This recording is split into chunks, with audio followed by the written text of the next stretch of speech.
ওটা পাওয়ার যোগ্যতা আপনার কোনোদিনও হবে না। আমি আপনাকে শুধু ঘৃণা করি, প্রচন্ড ঘৃণা করি। ঘৃণা? চমৎকার। ভালোবাসার চেয়ে ঘৃণা অনেক বেশি তীব্র, অনেক বেশি খাঁটি হয়। তোমার এই তীব্রতা আমার খুব পছন্দ, স্নেহা। আরিয়ানের স্পর্শে স্নেহার সর্বাঙ্গ ঘৃণায় কুঁকড়ে গেল। তার মনে হলো যেন হাজারটা কাকড়া বিছে একসাথে তার ত্বকে ফুল ফুটিয়েছে। সে নিজেকে ছাড়িয়ে নেয়ার জন্য ছটফট করতে লাগলো, কিন্তু আরিয়ানের শক্তি ছিল অনেক বেশি। সে এক ঝটকায় স্নেহাকে নিজের বুকের কাছে টেনে আনলো। স্নেহার মাথাটা তার পাথরের মতো শক্ত বুকে আছড়ে পড়ল। আজ তোমাকে একটা শিক্ষা দেব। আমার জিনিস কিভাবে নিজের করে রাখতে হয় সেটা আমি খুব ভালো করে জানি। আর তুমি আমার সবচেয়ে দামি সম্পত্তি। আমি আপনার সম্পত্তি নই, আমি একজন মানুষ। ভুল। আজ থেকে তুমি শুধুই আমার। তোমার শরীর, তোমার মন, তোমার নিঃশ্বাস, সবকিছুর উপর শুধু আমার অধিকার।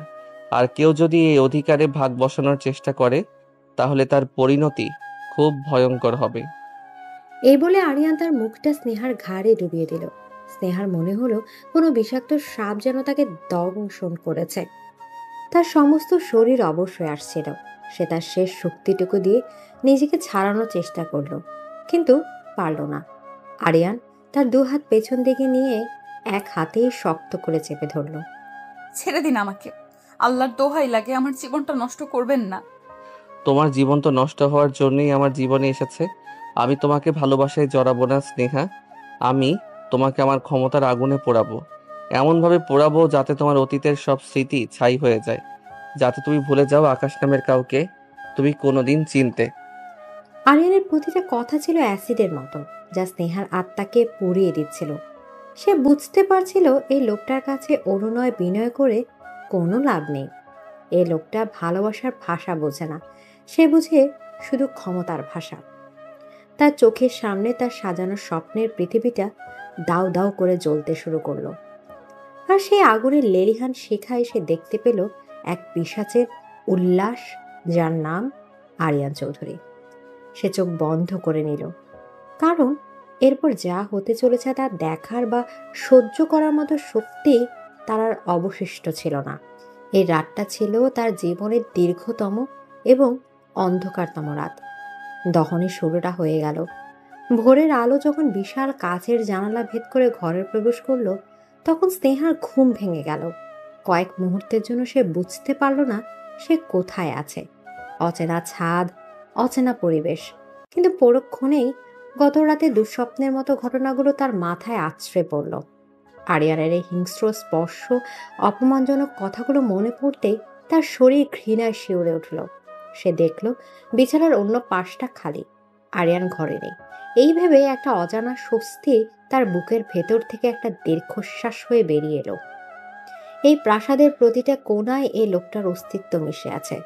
কিছুক্ষণ পর দরজা হালকা টোকা পড়ল। স্নেহা কোনো উত্তর দেওয়ার আগেই দুজন পরিচাকের চারিকা ট্রেতে করে সকালের নাস্তা আর তার জন্য পোশাক নিয়ে ঘরে প্রবেশ করলো। তাদের চোখে মুখে ছিল ভয় আর সমীহ। ম্যাডাম, স্যার আপনার জন্য নাস্তা পাঠিয়েছেন, আর তৈরি হওয়ার জন্য এই পোশাকটাও দিয়েছেন। স্নেহা তাকালো পোশাকটির দিকে। একটা সাধারণ সালোয়ার কামিজ, কিন্তু দেখে বোঝা যাচ্ছে অবিশ্বাস্য রকম দামি। সে কোনো কথা না বলে বাথরুমের দিকে এগিয়ে গেল। আয়নার সামনে দাঁড়িয়ে নিজের প্রতিবিম্ব দেখে সে নিজেই চমকে উঠল। চোখ দুটো কান্নায় ফুলে লাল হয়ে আছে, সারা মুখে ক্লান্তি আর আতঙ্কের ছাপ। গতরাতের পর সে যেন নিজেকেই চিনতে পারছিল না। এই মেয়েটা সেই প্রাণোচ্ছল স্নেহা নয়, এ যেন এক জীবন্ত লাশ। আমাকে এখান থেকে বের হতে হবে, যেভাবেই হোক। তৈরি হয়ে সে যখন বিশাল ডাইনিং হলে এলো, তখন দেখলো আরিয়ান সেখানে আগে থেকেই বসে আছে। তার পরনে নিখুঁত বিজনেস স্যুট, হাতে ট্যাবলেট। তাকে দেখে মনে হচ্ছিল গতরাতে কিছুই হয়নি। এমন শান্ত, এমন স্বাভাবিক। স্নেহা চুপচাপ একটা চেয়ারে বসতে আরিয়ান তার দিকে না তাকিয়ে কথা বলে উঠল। তোমার জন্য নতুন ফোন। সে স্নেহার দিকে একটা মডেলের আইফোন এগিয়ে দিল।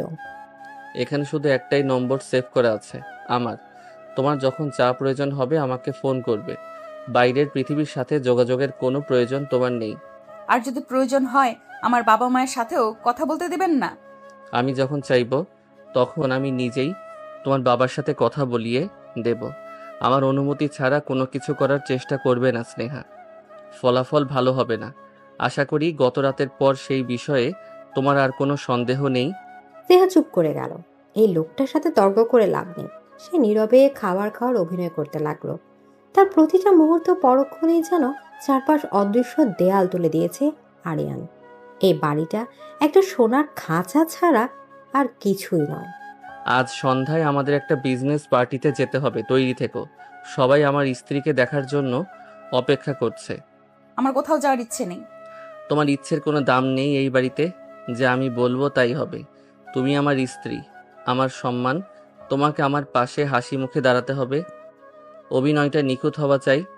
আর যদি তুমি তা না পারো তাহলে তোমার বাবার ব্যবসার কি অবস্থা হবে সেটা নিশ্চয়ই আর বুঝিয়ে বলতে হবে না। বাবার কথা শুনে স্নেহা আবার হেরে গেল। তার সবচেয়ে দুর্বল জায়গাটা আরিয়ান জেনে গেছে এবং সেটার ব্যবহার করতে এক মুহূর্ত দেরি করছে না। সারাটা দিন স্নেহা প্রাসাদের মতো বাড়িতে একাকী ঘুরে বেড়ালো। লাইব্রেরিতে হাজার হাজার বই, কিন্তু একটা অক্ষরও তার মাথায় ঢুকছিল না। সুইমিং পুলের নীল জল তাকে ডাকছিল, কিন্তু তার মনে হচ্ছিল ওটা যেন অতল গভীর কোনো খাদ। বিকেলে পরিচারিকারা এসে তাকে সন্ধ্যার পার্টির জন্য তৈরি করতে শুরু করলো। দামি নীল রঙের শাড়ি, গলায় হীরের নেকলেস। নিজেকে তার আয়নার দিকে মনে হচ্ছিল এক সেজেগুজে থাকা পুতুল, যার কোনো প্রাণ নেই। পার্টিতে গিয়ে স্নেহা এক অন্য আরিয়ানকে দেখল। সবার সাথে হাসি মুখে কথা বলছে, আত্মবিশ্বাসের সাথে নিজের ব্যবসার কথা বলছে। সবাই তাকে সমীহ করছে, ভয় পাচ্ছে। আরিয়ান এবার তাকে স্নেহাকে পরিচয় করে দিচ্ছিল, আমার ভালোবাসা, আমার স্ত্রী বলে।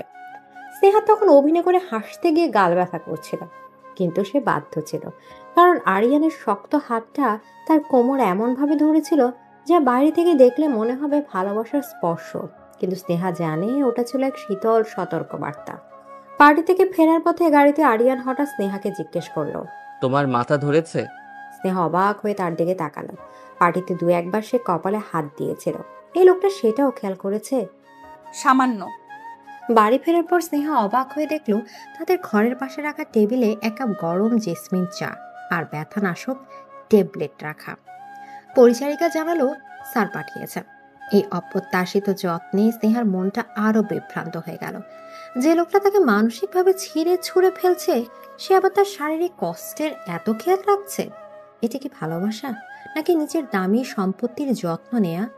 রাতে আরিয়ান যখন ঘরে এলো, স্নেহা ভয়ে কুকড়ে বিছানায় একপাশে সরে গেল, কিন্তু আরিয়ান তার কাছে না এসে সোফায় গিয়ে বসলো। চাটা খেয়ে ওষুধ খেয়ে নিও। স্নেহা কোনো উত্তর দিল না। আমি জানি তুমি আমাকে ঘৃণা করো স্নেহা। তোমার এই ঘৃণাকে আমি উপভোগ করি। কিন্তু একটা কথা মনে রাখবে, তুমি অসুস্থ হলে আমার ভালো লাগে না, কারণ আমার জিনিসের কোনো ক্ষতি হোক তা আমি সহ্য করতে পারি না। আরিয়ানের এই কথায় স্নেহা তার প্রশ্নের উত্তর পেয়ে গেল। এটা যত্ন, তবে ভালোবাসার নয়, অধিকারের। সে রাতে আরিয়ান তাকে স্পর্শ করল না, কিন্তু তার উপস্থিতিতে স্নেহার জন্য ছিল হাজারো স্পর্শের চেয়েও বেশি যন্ত্রণাদায়ক। স্নেহা ঘুমানোর ভান করে চোখ বন্ধ করে রইল। তার মনের ভেতর তখন একটাই চিন্তা, এই সোনার খাঁচা ভেঙে তাকে পালাতেই হবে। সে আকাশের কথা ভাবল। আকাশ কি তাকে খুঁজছে? সে কি জানে তার স্নেহা কোন নরকের মধ্যে দিন কাটাচ্ছে? ভালোবাসার স্মৃতিগুলোই ছিল এই কারাগারে তার বেঁচে থাকার একমাত্র শক্তি। দিনগুলো একঘেয়ে আর শ্বাসরুদ্ধকর ভাবে কাটছিল। হারিয়ানায় তৈরি করা রুটিন বাধা ছিল স্নেহার জীবন। সকালে একসাথে নাস্তা, দুপুরে নিঃসঙ্গতা, আর রাতে আরিয়ানের শীতল উপস্থিতি। আরিয়ান তার সাথে খুব বেশি কথা বলতো না, কিন্তু তার তীক্ষ্ণ দৃষ্টি সবসময় স্নেহার উপর থাকতো। স্নেহার মনে হতো সে যেন এক কাচের বাক্সে বন্দী, যার প্রতিটা নড়াচড়া বাইরে থেকে স্পষ্ট দেখা যায়। আকাশের সাথে যোগাযোগ করার জন্য সে ছটফট করছিল, কিন্তু কোনো পথই খুঁজে পাচ্ছিল না। তার নতুন ফোনে আরিয়ানের নম্বর ছাড়ার কিছু ছিল না, আর বাড়ির প্রতিটা কোণায় ছিল সিসিটিভি ক্যামেরা। একদিন দুপুরে লাইব্রেরিতে বসে থাকার সময় বাড়ির এক বৃদ্ধ পরিচারক হাশেম চাচা তার জন্য জুস নিয়ে এলেন। হাশেম চাচা এই বাড়িতে আরিয়ানের জন্মের আগে থেকেই আছেন। স্নেহাকে বিষণ্ণ বসে থাকতে দেখে তিনি সাহস করে কথা বললেন। ছোট ম্যাম, আপনার মুখটা সবসময় এমন মলিন থাকে কেন? না, কিছু না চাচা। আমি এই বাড়ির দেয়ালকেও চিনি। ছোট স্যারের মেজাজ আমি জানি। উনি বাইরে থেকে যেমন কঠিন, ভেতরটা তেমন নয়। আপনাকে উনি অনেক ভালোবাসেন। ভালোবাসা? এটাকে ভালোবাসা বলে? স্নেহা হাশেম চাচার সরলতার কোনো আশা খুঁজে পেল না। কিন্তু কয়েকদিন পর ঘটল এক অপ্রত্যাশিত ঘটনা। গভীর রাতে যখন আরিয়ান ব্যবসার কাজে বিদেশে ছিল, স্নেহা ঘুম ভেঙে পানি খেতে উঠেছিল। হঠাৎ তার চোখে পড়ল আরিয়ানের ডেস্কের ড্রয়ারটার দিকে, যেটা সামান্য খোলা। কৌতূহলবশত সে ড্রয়ারটা খুলতেই ভেতরে একটা পুরনো ভাঙা স্ক্রিনের ফোন দেখতে পেল। এটা তার ফোন, যেটা সে ভেবেছিল আরিয়ান প্রথম দিনই ভেঙে ফেলেছিলে। তাহলে কি এটা অন্য কোনো ফোন ছিল, নাকি আরিয়ান এটা রেখে দিয়েছে? স্নেহার বুকটা উত্তেজনা ধরফর করতে লাগলো। সে কাঁপা কাঁপা হাতে ফোনটা অন করলো। ভাগ্যক্রমে ফোনে চার্জ ছিল। সে দ্রুত সিম কার্ডটা খুলে তার নতুন আইফোনে লাগালো। নেটওয়ার্ক আসতেই একটার পর একটা মেসেজ ঢুকতে শুরু করলো। তার মধ্যে আকাশের পাঠানো অসংখ্য মেসেজ আর মিসড কল। স্নেহা, তুমি কোথায়? কি হয়েছে তোমার? তোমার বাবা কিছু বলছেন না কেন? আমি আমি তোমাকে ছাড়া বাঁচবো না। প্লিজ প্লিজ একবার যোগাযোগ করো। মেসেজগুলো পড়ে স্নেহার চোখে পানি চলে এলো। আকাশ তাকে ভোলেনি, সে তাকে খুঁজছে। এই অনুভূতিটা তাকে নতুন করে বাঁচার শক্তি দিল। সে কাঁপা কাঁপা আঙ্গুলে আকাশকে মেসেজ লিখলো। আকাশ, আমি বেঁচে আছি, কিন্তু খুব বিপদে আছি। আমাকে এখান থেকে নিয়ে যাও। মেসেজ পাঠিয়ে সে সিমটা খুলে আবার পুরনো ফোনে রেখে দিল এবং ফোনটা লুকিয়ে ফেললো তার ওয়ার্ড্রপের ভেতরে কাপড়ের স্তূপের নিচে। পরদিন সকাল থেকে সে আকাশের উত্তরের জন্য অপেক্ষা করতে লাগলো। আরিয়ানের অনুপস্থিতিতে বাড়ির পরিবেশটা একটু হালকা ছিল, যা স্নেহাকে কিছুটা স্বস্তি দিচ্ছিল। দুপুরে তার ফোনে একটা অজানা নম্বর থেকে মেসেজ এলো। আমি আকাশ, এটা আমার নতুন নাম্বার। আজ রাত 12টায় ফোন করব, তৈরি থেকো। স্নেহা উত্তেজনায় ভয়ে প্রায় কাঁপছিল। সে কি পারবে আরিয়ানের চোখ এড়িয়ে কথা বলতে? রাত 12টা বাজার জন্য সে প্রতিটা সেকেন্ড গুনতে লাগলো। ঠিক সময় ফোনটা ভাইব্রেট করে উঠল। স্নেহা বারান্দার সবচেয়ে অন্ধকার কোনায় গিয়ে ফোনটা ধরল। হ্যালো আকাশ। স্নেহা, আমার সোনা। হ্যাঁ, অবশেষে অবশেষে তোমার গলাটা তো শুনলাম। তুমি তুমি ঠিক আছো তো? ওই লোকটা তোমার কোনো ক্ষতি করেনি তো? হ্যাঁ, বলো বলো প্লিজ। আমি ভালো নেই আকাশ। আমি এক মুহূর্ত এখানে থাকতে চাই না। তুমি আমাকে এখান থেকে নিয়ে যাবে বলেছিলে। কবে আসবে তুমি? আমি আমি সব ব্যবস্থা করছি সোনা। কিন্তু হরিয়ান চৌধুরী খুব ক্ষমতাশালী লোক। তার বিরুদ্ধে যাওয়া সহজ নয়। আমাকে একটু সময় দিতে হবে। আচ্ছা আচ্ছা, তুমি এখন কোথায় আছো? বাড়িটা কেমন? সিকিউরিটি কেমন? প্লিজ বলো। আকাশের কণ্ঠে ভালোবাসার চেয়ে বেশি ছিল কৌতূহল। সে বাড়ি, আরিয়ানের ব্যবসা, সম্পত্তি নিয়ে অনেকগুলো প্রশ্ন করল। স্নেহা ভালোবাসার আবেগে অন্ধ ছিল, তাই সে এই বিষয়গুলো তেমনভাবে খেয়াল করল না। সে আকাশকে সব খুলে বলল। চিন্তা করো না, আমি খুব তাড়াতাড়ি তোমাকে উদ্ধার করার জন্য প্ল্যান করছি। তুমি খুব সাবধানে থেকো। আর হ্যাঁ, তোমার স্বামী তোমাকে কি কি দিয়েছে? কোনো দামি গয়না বা টাকা?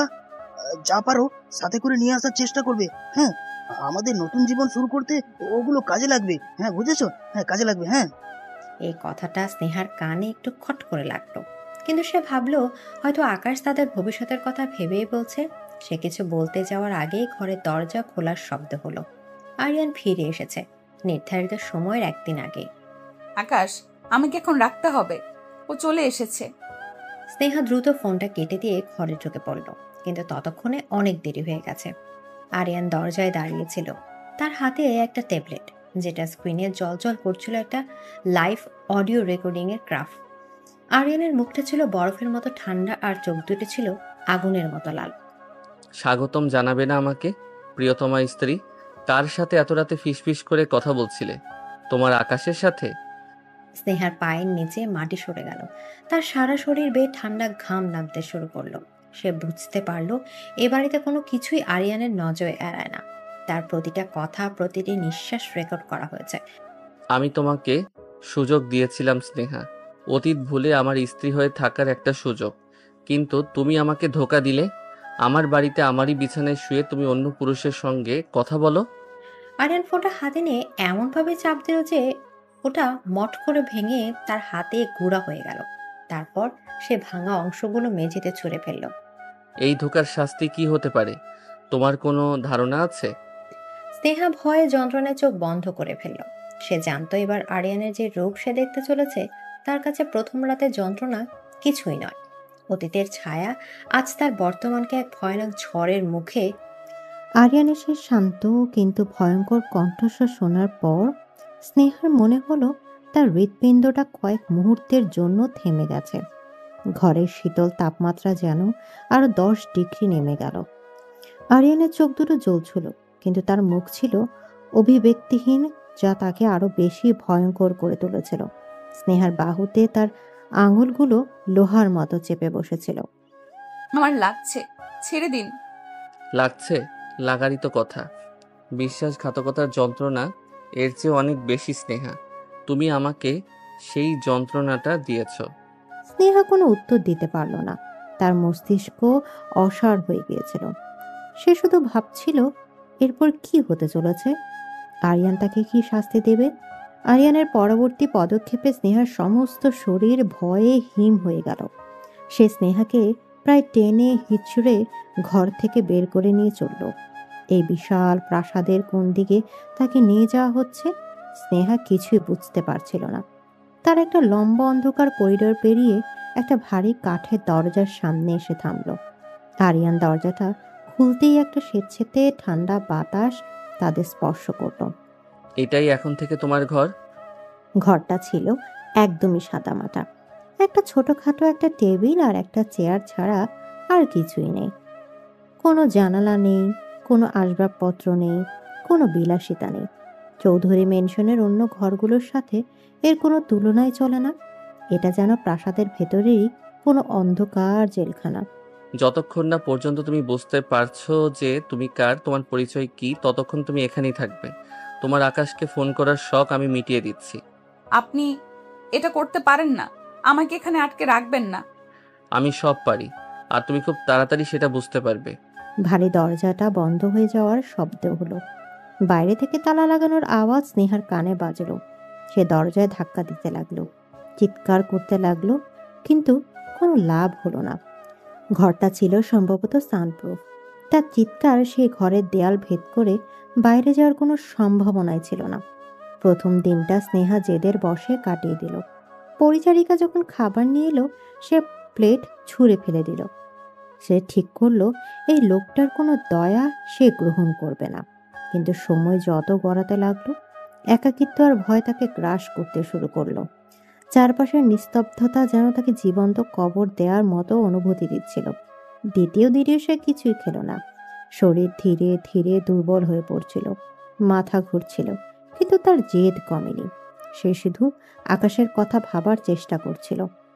আকাশ তাকে নিশ্চয়ই খুঁজবে, এই কারাগার থেকে তাকে উদ্ধার করবে। এই একটাই আশা তাকে আঁকড়ে ধরেছিল। তৃতীয় দিন সকালে স্নেহার ঘুম ভাঙল প্রচণ্ড জ্বর আর অসহ্য মাথা ব্যথা নিয়ে। তার সারা শরীর যেন আগুনে পুড়ে যাচ্ছিল। সে বিছানা থেকে নামার চেষ্টা করতেই মাথা ঘুরে মেঝেতে পড়ে গেল। তার ঠোঁট শুকিয়ে কাঠ, গলা দিয়ে কোনো আওয়াজ বের হচ্ছে না। দুপুরে যখন পরিচারিকা খাবার নিয়ে এলো, সে স্নেহাকে মেঝেতে অচেতন অবস্থায় পড়ে থাকতে দেখে ভয়ে চিৎকার করে উঠল। খবরটা আরিয়ানের কাছে পৌঁছাতে এক মুহূর্ত দেরি হলো না। সে তখন তার অফিসের জরুরি মিটিংয়ে ছিল। ম্যাডাম অজ্ঞান হয়ে গেছেন। এই একটা বাক্য শোনা মাত্রই আরিয়ানের পৃথিবী দুলে উঠল। তার সে শীতল হিসাবে ব্যবসায়ের মুখোশটা এক মুহূর্তে খসে পড়ল। সে মিটিংয়ের মাঝখানে ফাইলপত্র ছুঁড়ে ফেলে দৌড়ে বেরিয়ে গেল। গাড়ি চালাতে চালাতে তার হাত কাঁপছিল। তার মাথায় তখন একটাই চিন্তা করছিল, স্নেহার যদি কিছু হয়ে যায়। সে স্নেহাকে শাস্তি দিতে চেয়েছিল, তাকে নিজের বশে আনতে চেয়েছিল, কিন্তু তাকে শেষ করে দিতে চায়নি। বাড়িতে পৌঁছে আরিয়ান প্রায় ঝড়ের বেগে সে ঘরটার দিকে ছুটে গেল। স্নেহাকে বরফ শীতল মেঝেতে নিস্তেজভাবে পড়ে থাকতে দেখে তার বুকের ভেতরটা ধক করে উঠল। এক অজানা আতঙ্ক তাকে গ্রাস করলো।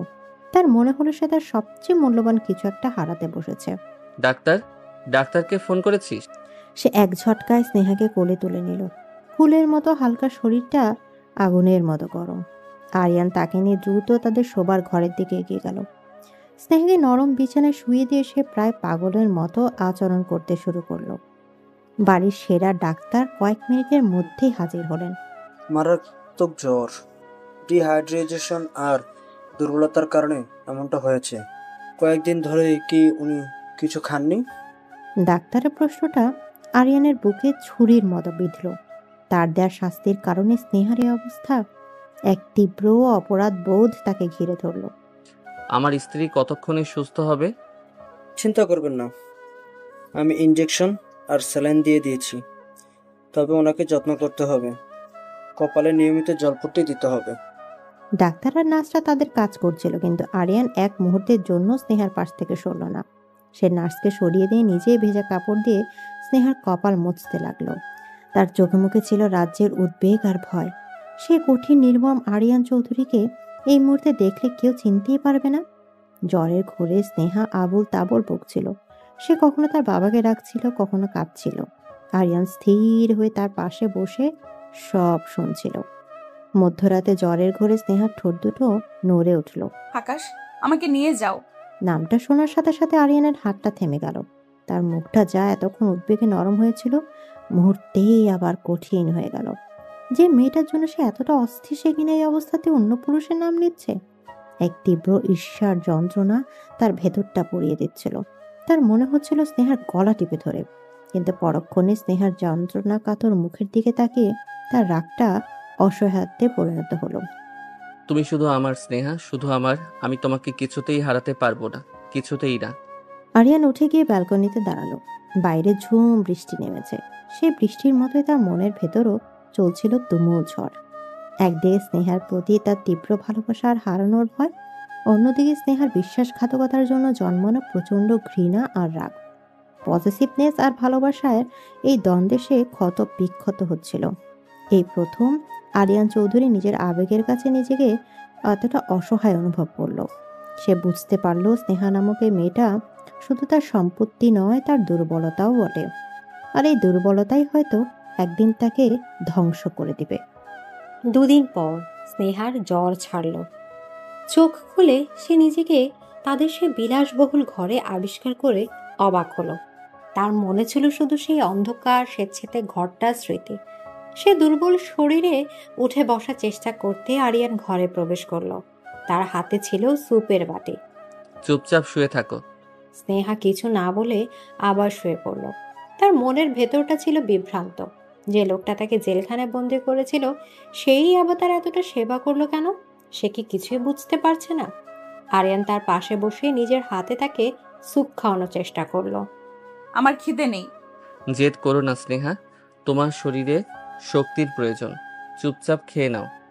আরিয়ানের কণ্ঠে আদেশের সুর থাকলেও তাতে কোনো কাঠিন্য ছিল না, বরং এক ধরনের অধিকার মেশানো আরতি ছিল। স্নেহা আর না করতে পারল না, নীরবে স্যুপটা খেয়ে নিল। এরপর কয়েকটা দিন আরিয়ান তার ছায়ার সঙ্গে হয়ে রইল। তার খাওয়া, ঘুম, ওষুধ সবকিছু নিজের হাতে দেখভাল করতে লাগলো। সে স্নেহার সাথে তার আগে দুর্ব্যবহার বা আকাশের ফোন কল নিয়ে একটা কথাও বলল না। আরিয়ানের এই নীরবতা আর অপ্রত্যাশিত যত্ন স্নেহার কাছে আরো বেশি রহস্যময় আর অস্বস্তিকর মনে হচ্ছিল। স্নেহা পুরোপুরি সুস্থ হয়ে ওঠার এক সপ্তাহ পর এক সকালে আরিয়ান তার ঘরে এলো। তার চোখে মুখে ছিল এক অদ্ভুত স্থিরতা।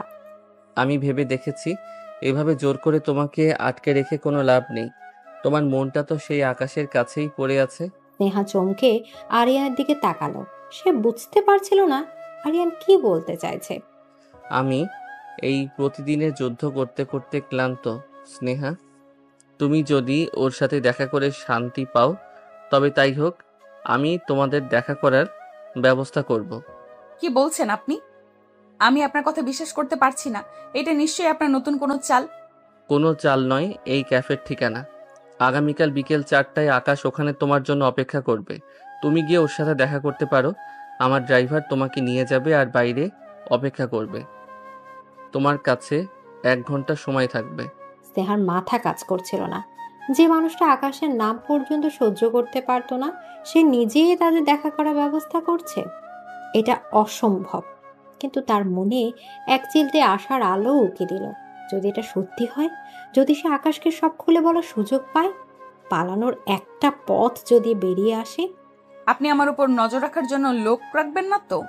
আমার কথার উপর বিশ্বাস রাখা বা না রাখা তোমার ব্যাপার। আমি শুধু দেখতে চাই যাকে তুমি এত ভালোবাসো সে তোমার জন্য কতটা উপযুক্ত। পরদিন স্নেহার মনে উত্তেজনার ঝড় বইছিল। সে আরিয়ানের দেয়া একটা সাধারণ সেলোয়ার কামিজ পরে তৈরি হলো। তার মন বলছিল এটা একটা ফাঁদ। আবার অন্যদিকে আকাশের সাথে দেখা করার তীব্র আকাঙ্ক্ষা তাকে অস্থির করে তুলেছিল। ঠিক সময় ড্রাইভার তাকে নিয়ে গেল নির্দিষ্ট ক্যাফেটার দিকে। এটা শহরের এক অভিজাত এলাকার সুন্দর ছিমছাম একটা ক্যাফে। ড্রাইভার তাকে নামিয়ে দিয়ে বলল, ম্যাডাম, আমি বাইরেই আছি, 1 ঘন্টা পর আপনাকে এখান থেকে নিয়ে যাব। স্নেহা কাপা পায়ে ক্যাফের ভেতরে প্রবেশ করল। একটা প্রাইভেট কেবিনের দিকে ইশারা করে ওয়েটার তাকে পথ দেখিয়ে দিল। পর্দার ওপাশে বসেছিল আকাশ। তাকে দেখার সাথে সাথেই স্নেহার চোখ দুটো জলে ভরে গেল। সে ছুটে গিয়ে আকাশকে জড়িয়ে ধরতে চাইল, কিন্তু আকাশ তাকে আলতো করে ছাড়ি দিয়ে চেয়ারে বসলো। আকাশ, আমি বিশ্বাস করতে পারছি না যে আমি তোমাকে দেখতে পাচ্ছি। আমিও স্নেহা, আমি তোমার জন্য খুব চিন্তায় ছিলাম। ওই লোকটা তোমাকে খুব কষ্ট দিচ্ছে, তাই না? সে কথা আর বলো না, আমি একটা নরকের মধ্যে আছি। তোমাকে সব বলতে হবে, আমাদের এখান থেকে পালাতে হবে আকাশ। হ্যাঁ হ্যাঁ, আরে আমরা পালাবো, কিন্তু তার আগে সব পরিকল্পনা করতে হবে। আরিয়ান চৌধুরীর থেকে পালানো সহজ কাজ নয়। আচ্ছা, সে নিজে তোমাকে আমার সাথে দেখা করতে পাঠালো, বিষয়টা অদ্ভুত লাগছে না? স্নেহা তাকে সব খুলে বলল, কিন্তু স্নেহা অবাক হয়ে লক্ষ্য করলো আকাশ তার কষ্টের কথা শোনার চেয়ে চৌধুরী মেনশনের ঐশ্বর্য, আরিয়ানের ব্যবসা আর তার জীবনযাত্রা সম্পর্কে জানতে বেশি আগ্রহী। আরে লোকটার তো টাকার অভাব নেই, তোমাকে নিশ্চয়ই অনেক দামি গহনা দিয়েছে। হ্যাঁ দিয়েছি, কিন্তু ওসব দিয়ে কি হবে? আমার মুক্তি দরকার। আরে ওইগুলোই তো আমাদের কাজে লাগবে। নতুন জীবন শুরু করতে অনেক টাকার দরকার। তুমি যখন পালাবে, যা পারো সাথে করে নিয়ে আসবে। হ্যাঁ, আরিয়ানের কোনো ক্রেডিট কার্ড বা চেকবুক আনতে পারবে? প্লিজ প্লিজ আনতে পারবে? আকাশের কথায় স্নেহার বুকের ভেতরটা কেমন যেন করে উঠল। তার ভালোবাসার মানুষটার মুখে এসব কথা বড্ড বেমানান লাগছিল। তার কি স্নেহার চেয়ে টাকার চিন্তা বেশি? স্নেহা মনকে বোঝালো, হয়তো সে তাদের ভবিষ্যতের কথা ভেবেই এতটা বাস্তববাদী হওয়ার চেষ্টা করছে। সময় প্রায় শেষ হয়ে আসছিল। তারা যখন কথা বলতে বলতে কেবিন থেকে বের হওয়ার জন্য প্রস্তুতি নিচ্ছিল, ঠিক তখনই পাশের টেবিল থেকে একটা ছোট বাচ্চা দৌড়ে এসে আকাশের পা জড়িয়ে ধরল। বাবা, তুমি এখানে? বাবা ডাকটা শুনে স্নেহা যেন জমে গেল। আকাশের মুহূর্তে ফ্যাকাশে হয়ে গেল, যেন কেউ তার রক্ত শুষে নিয়েছে। স্নেহা বাচ্চাটার পেছন পেছন এগিয়ে আসা মহিলাটার দিকে তাকালো। মহিলার চোখে ছিল আগুন আর তীব্র ঘৃণা। তিনি সরাসরি আকাশের দিকে তাকিয়েছিলেন। তাহলে এই মেয়ের জন্যই তুমি আমার আর আমার সন্তানের ফোন ধরো না? নতুন শিকার জুটিয়েছো? স্নেহা হতভম্ব হয়ে একবার সেই মহিলা, একবার বাচ্চাটা, আর একবার আকাশের ফ্যাকাশে মুখের দিকে তাকাতে লাগলো। তার পৃথিবীটা যেন পায়ের তলায় ঘুরতে শুরু করেছে। তার মস্তিষ্ক কোনো কিছুই ঠিকভাবে প্রক্রিয়া করতে পারছিল না। বাবা, শিকার, আমার সন্তান, এই শব্দগুলো হাতুড়ির মতো তার মাথায় আঘাত করছিল। বাবা ছোট্ট শিশুটির মুখ থেকে বের হওয়া এই একটা শব্দ যেন এক মুহূর্তে গোটা ক্যাফের বাতাসকে স্তব্ধ করে দিল। সময় যেন স্নেহার জন্য সেখানেই থেমে গিয়েছিল। তার পৃথিবীটা বন বন করে ঘুরতে শুরু করলো। সে হতভম্ব হয়ে একবার সেই অগ্নিমূর্তি মহিলার দিকে, একবার ভয় বিবর্ণ হয়ে যাওয়া আকাশের দিকে, আর একবার নিষ্পাপ শিশুটির দিকে তাকাচ্ছিল। আকাশ মরিয়া হয়ে পরিস্থিতি সামাল দেওয়ার চেষ্টা করলো। স্নেহা, স্নেহা, তুমি তুমি ওকে বিশ্বাস করো না প্লিজ। ওই মহিলাটা অনেক প্রতারক। আমাকে আমাকে ব্ল্যাকমেল করার চেষ্টা করছে। আমি ওকে চিনি না। কি? তুমি আমাকে চেনো না আর তোমার সন্তানকে তুমি চেনো না? এই মেয়ের টাকায় চোখ পড়েছে বলে নিজের অতীত অস্বীকার করছো, বেঈমান! মহিলাটি চিৎকার করে কথাগুলো বলছিল। ক্যাফের অন্য সব মানুষ তাদের দিকে তাকিয়েছিল।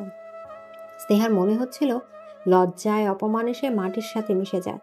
আকাশের মুখের প্রতিটা শব্দ তার কাছে মিথ্যে মনে হচ্ছিল। তার চোখের ভয়, তার তোতলানো কথা, সব কিছুই তার অপরাধের সাক্ষ্য দিচ্ছিল। স্নেহার এতদিনের বিশ্বাস, তার ভালোবাসা, তার স্বপ্ন, সব কিছু এই একটা মুহূর্তে কাঁচের মতো ঝনঝন করে ভেঙে পড়ছিল। তার কানে আর কোনো শব্দ ঢুকছিল না। ঠিক সেই মুহূর্তে যখন পরিস্থিতি পুরোপুরি নিয়ন্ত্রণের বাইরে চলে যাচ্ছিল, দুজন দীর্ঘদেহী স্যুট পরা লোক যেন মাটি ফুঁড়ে উদয় হলো। তাদের একজন শান্তভাবে সেই মহিলাকে বলল, ম্যাডাম, আপনার সাথে আমাদের স্যারের কিছু কথা আছে, দয়া করে বাইরে আসুন। অন্যজন স্নেহার পাশে বসে অত্যন্ত বিনীতভাবে বলল, ম্যাম, স্যার গাড়িতে আপনার জন্য অপেক্ষা করছে, চলুন। স্নেহা কোনো যন্ত্রের মতো লোকটিকে অনুসরণ করলো। তার নিজের হাঁটার বা চিন্তা করার মতো কোনো শক্তি অবশিষ্ট ছিল না। সে একবারও পেছন ফিরে আকাশের দিকে তাকালো না।